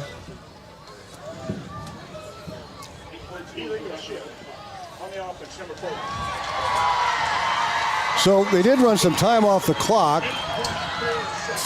A second off the clock. 7 seconds now. Yeah, 1 play left, basically. Probably 1 play. They're going to have to go for broke here. Yeah, and they're playing deep. Those DBs are way back. They're playing center field. Yes, they are. Here we go. Probably the last play. Snap to Parker. Sets up. He's going to launch it. It's caught by Malia. And he's dropped inside the 25. 2 seconds. We got inside the 35 down to the 33-yard line. Timeout Atlantic. 2 seconds to play. Just under 3. 2.9 to be exact. Well, you got to go to the end zone maybe, or well, you only got 2 seconds, so. Or do you throw some kind of a screen and get a convoy ahead of them, Perry? What do you do here? Well, you know what I always like is the center screen. But they've got to landing down 27-23 in the Seed Pro scoreboard. Panthers scoring 14 unanswered points. Trojans have 1 play left. You never know here. Coach Brummer going to draw it up, and we'll see what they can do. The football is at the 33 of Creston. 2.9 seconds to play. Panthers up 27-23. Here come the Trojans. Malia wide right. It goes back to that tough call they made of the fumble. Here's the snap to Parker. Sets up. He's going to throw it. He launches to the end zone. He's got a man, and it is caught! It's caught! It's caught! Oh, my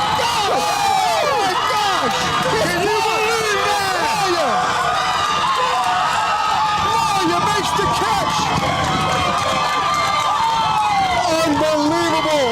Moya made the catch! And the Trojans take the lead, and there was a flag thrown late, but Moya made the catch. The officials already raised their hands, so touchdown Trojans! Unbelievable! Unbelievable! Moya made the catch. Parker threw it up, and Moya in the end zone leaped up in the air and grabbed the ball. There's no time left. The Trojans up 29-27. Unbelievable. They came through all kinds of adversity, Perry Fief. A lot of adversity. Atlantic wins the game. Atlantic wins the game 29-27. Unbelievable. They got to kick the field goal. They're going to try the PAT. It was a penalty on Atlantic. You know, that's fitting for him because he had that interception, and of course, we on that one defensive play. So the Trojans were penalized after the touchdown. The ball placed back on a 15-yard penalty to the 17-yard line. 18, excuse me. They'll just take an E. Atlantic's going to win this one. How about that? Moya makes the catch. Unbelievable.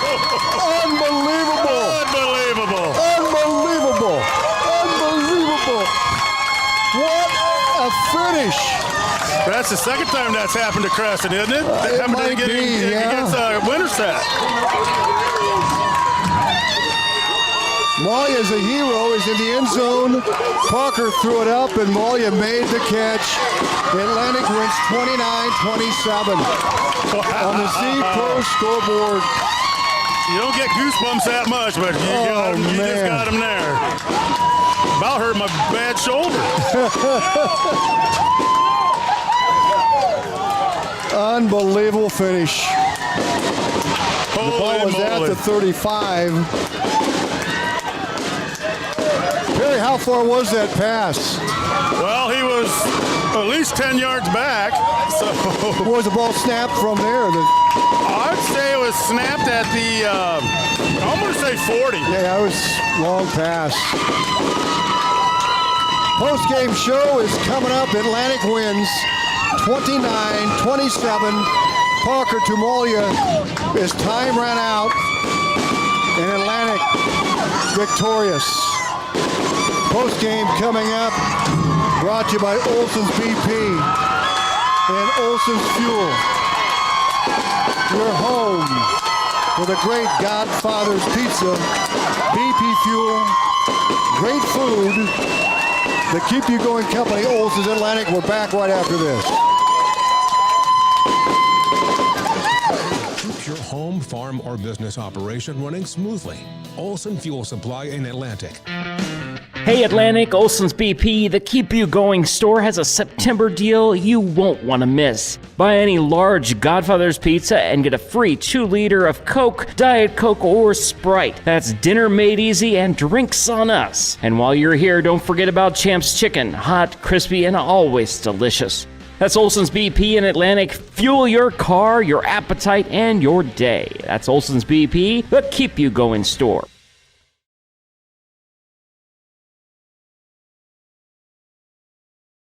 At Oak Point Wealth Management, we're embracing new changes to better serve you. As an independent wealth manager, I'm excited to partner with LPL Financial, bringing you comprehensive tools and resources backed by personalized service and dynamic technology. My focus remains on helping you achieve your financial goals with integrity and care. Visit oakpointwealth.com or call me, Erin Friend, at 712-207-3521 to learn more. Visit oakpointwealth.com. Call 712-207-3521 to learn more about how Oak Point Wealth Management can help you pursue your financial goals. Have you ever heard the saying, people spend their life building wealth and neglecting their health, only to wish they could trade their wealth for better health at the end? This is Dr. Fritz Beyer, and it has now been over 30 years since my first chiropractic adjustment. I still get asked, do you get adjusted? Absolutely. I try to get adjusted at least once a month. I'm 47 now and still try to stay as active as ever. While I do get a few more aches and pains than when I was younger, it feels great to be able to step on the mat and help kids learning to wrestle. Chiropractic has helped me feel young enough to do it. If staying active is part of your future plans, call 254-BODY to get your body back to the basics. Dane Parker threw it up and made the catch in the end zone. We've got fireworks going off. It might be hard to hear us here, but unbelievable. It's off. We'll hang on just a second here and we'll...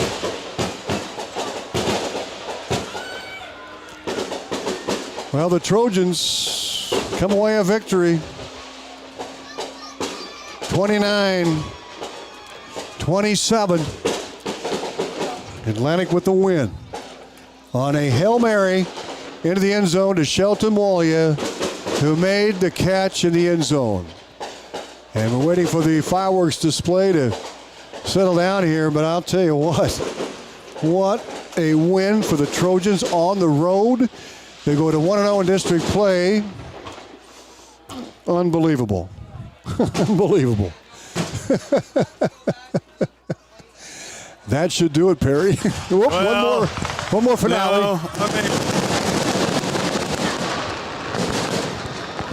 if they're going to do what I saw all of them lit up in the bag, there's a 10-minute show. Oh, there is. Okay. I think maybe that'll be it. But take us through that last play, Perry. The Trojans had one play left. Their backs against the wall, and 2.7 seconds, yes. One play.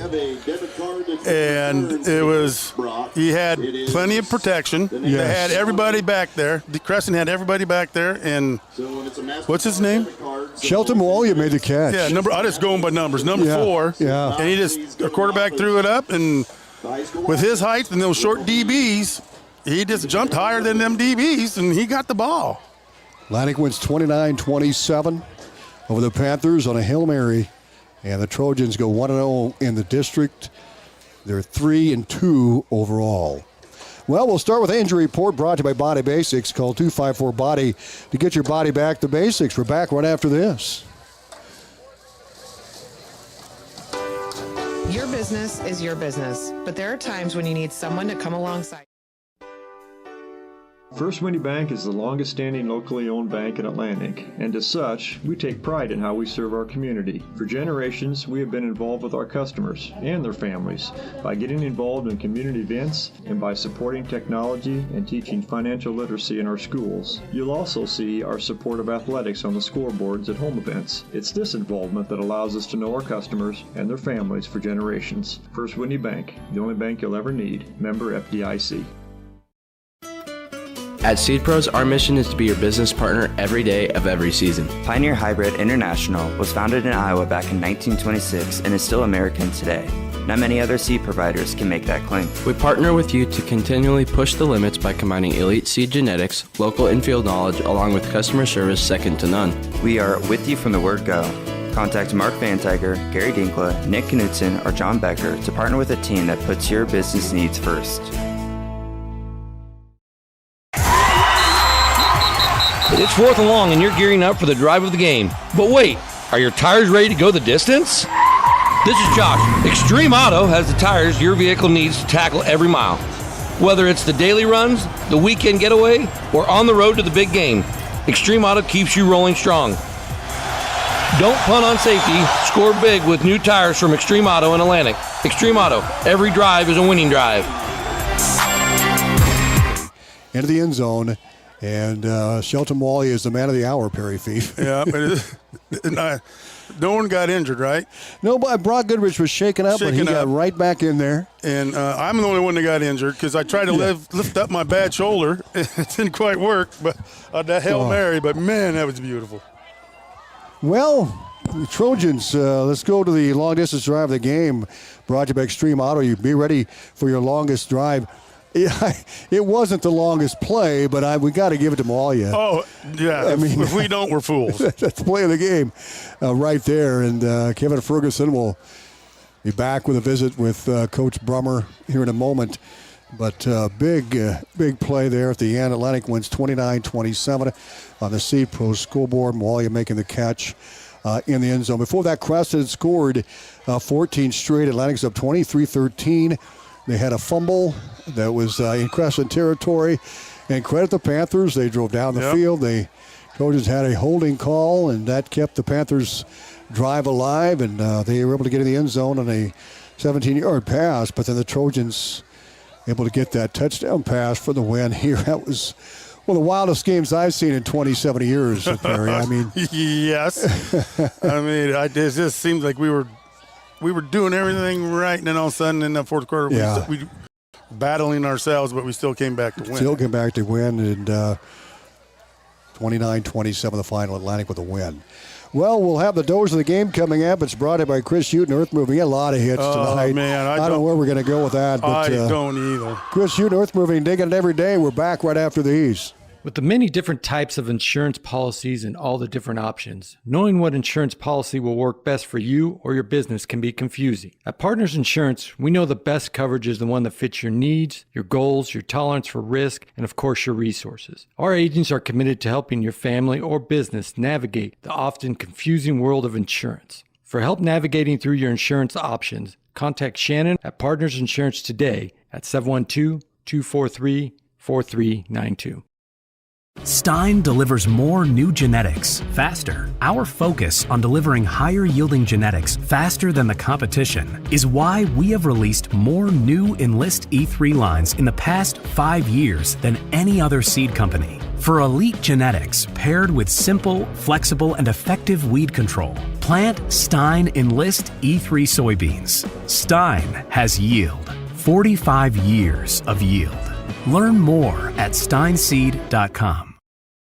When you begin your construction project, you want perfection from the ground up. This is Chris Houghton with Chris Houghton Earth Moving. When it comes to excavation, demolition, drainage, all your earth moving needs for your home, farm, or business, team up with experience, quality, and outstanding service. Chris Houghton Earth Moving has the experienced, knowledgeable employees combined with all the equipment to tackle your projects, large or small, and get the job done right. When you're ready to start digging in the dirt, give me a call. We're Chris Houghton Earth Moving, and we're digging it every day.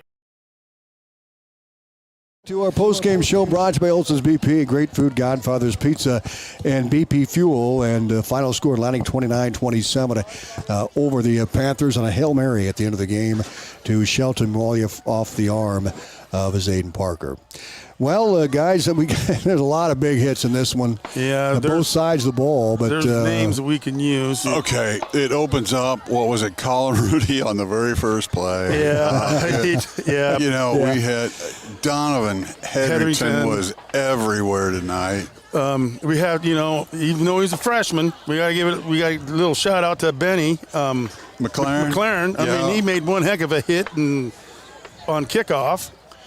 Jack Muller was pretty lights out at times too. I mean, there's several big hits. I mean, we were hearing them we were hearing them. Yeah, I'm going with the Trojan defense. Yeah, there you go. You just got this as well. Yeah, and there's some good. I guarantee you, McLaren, the senior, he was bulldozing also. Yeah. So Atlantic goes 1-0 with a win over Creston tonight, 29-27. Coming up, Perry's Word of the Week, and also we'll have Kevin Ferguson's interview with head coach Joe Brummer. Also coming up next, we're back right after these. Are you great with paperwork and have a grasp of real estate code and law? Does your schedule allow you to show a home at almost any time? Do you have a list of clients who are looking for a home? How about first-hand knowledge of properties in the market? No? Well, you're in luck because a realtor does. This is Melissa Enan with Meyer & Gross Real Estate, and having a realtor takes care of all those things and much more. It's what we do, it's who we are. Give us a call. We're here to help.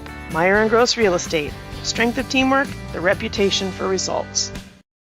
Attention RV and sprayer owners. Atlantic and Audubon Ag and Auto is your local CarQuest retail store. Here's some valuable advice you'll thank me for later. Don't wait. Get your RV antifreeze now from Atlantic and Audubon Ag and Auto before fall prep and harvest take over your schedule. Available in single gallons, cases, bulk 55-gallon barrels. Winterize while the weather's still good. You'll be glad you did. Trust me, you'll say, that Amy Jo thinks so fast she's like a twin turbocharged Z06 Corvette. Atlantic and Audubon Ag and Auto, your winterization destination. At the heart of Channel Seeds are the relationships we build with farmers. Hi, this is Lee Sadoff with Lyman Ag Supply. When you partner with Lyman Ag for your fields, you'll experience our seedsmanship at work. Jim Swanson and I are committed to working with you through year-round customized service. We are committed to your success. It starts with placing products to perform, extends to evaluating crop development throughout the season, and continues well after harvest into planning for next year. Expert advice, customized service, and elite products. We're Lyman Ag Supply, and our goal is your profitability. Give us a call. Our post-game show brought to you by Olson's BP and Olson's Fuel. The word of the week, Perry's word of the week, brought to you by Lyman Ag, where his goal is your profitability. Contact Channel C dealer Lee Sadoff. What's the word? Well, listen, Lee didn't realize that I was going to come because he knew me laid up. So we're going, Fergie had the word, and I loved it, so I'm going to go with Fergie's word. What's that? Didn't even catch it. Tell it. Say it, Fergie. Steiger. Oh, okay. I've heard that a few times. I wrote on it a little bit, but it was Fergie's word, actually. All right. Well, let's hear what Coach Brummer had to say with you, Fergie, down on the field. Well, Coach, I don't know what to say. It was just one heck of a win, a battle that went both ways, especially in that fourth quarter. Your boys showed some resilience and got it done. Yeah, Ethan McNeil had like 38 carries. God, that poor kid. Yeah, man, I got to do a better job play calling there. That woofed up, but man, he ran hard. Man, he played well. Defense played really good at times. Super proud of him. It's a great win for the kids. And what a catch by Sheldon, huh? Oh my gosh. Right? Yeah, good that we practiced that, huh? I think it is. And, I was kind of shocked. We hadn't seen him at a receiver before, and here he comes. And then I had a feeling down there, being the tallest kid on the team, that's where it was going, and what a catch. Right? It was a great catch, wasn't it? And, what a kid. Both lines had, some tough points, but for the most part, I felt they were pretty darn good. Yeah, I thought we played excellent. The kids played really well up front. We ran the ball pretty well. Ethan, Gavin, Brock did a really good job in their blocking role, and Hinman's growing up in a hurry. My. Yeah, right. What a job at the tight end. But no, really good job there at the end of the game executing that Hail Mary to get us within range, and great catch. Coach, I'm going to shut up so you can enjoy this with your team. Oh, it's good. I appreciate the coverage. Thanks for the win. Love you, dear. I know she's going to hate that, but appreciate it. That's Tori back home, and what a win for Atlantic here tonight. That'll wrap up our Olson's BP post-game show. Great food, Godfather's Pizza, and quality BP fuel. The Keep You Going company, Olson's BP in Atlantic. A quick game wrap-up, and we'll get final thoughts from Ferg and Perry. It was Creston right out of the gate, a drive that stalled, but they settled for a field goal, a 30-yard field goal by Joaquin Flores. At 8:09 to go in the first quarter, made it 3-0 Creston. Then Atlantic with 1:24. They had an 80-yard drive capped off by Gavin McLaren's 3-yard run. Extra point by Killian made it 7-3.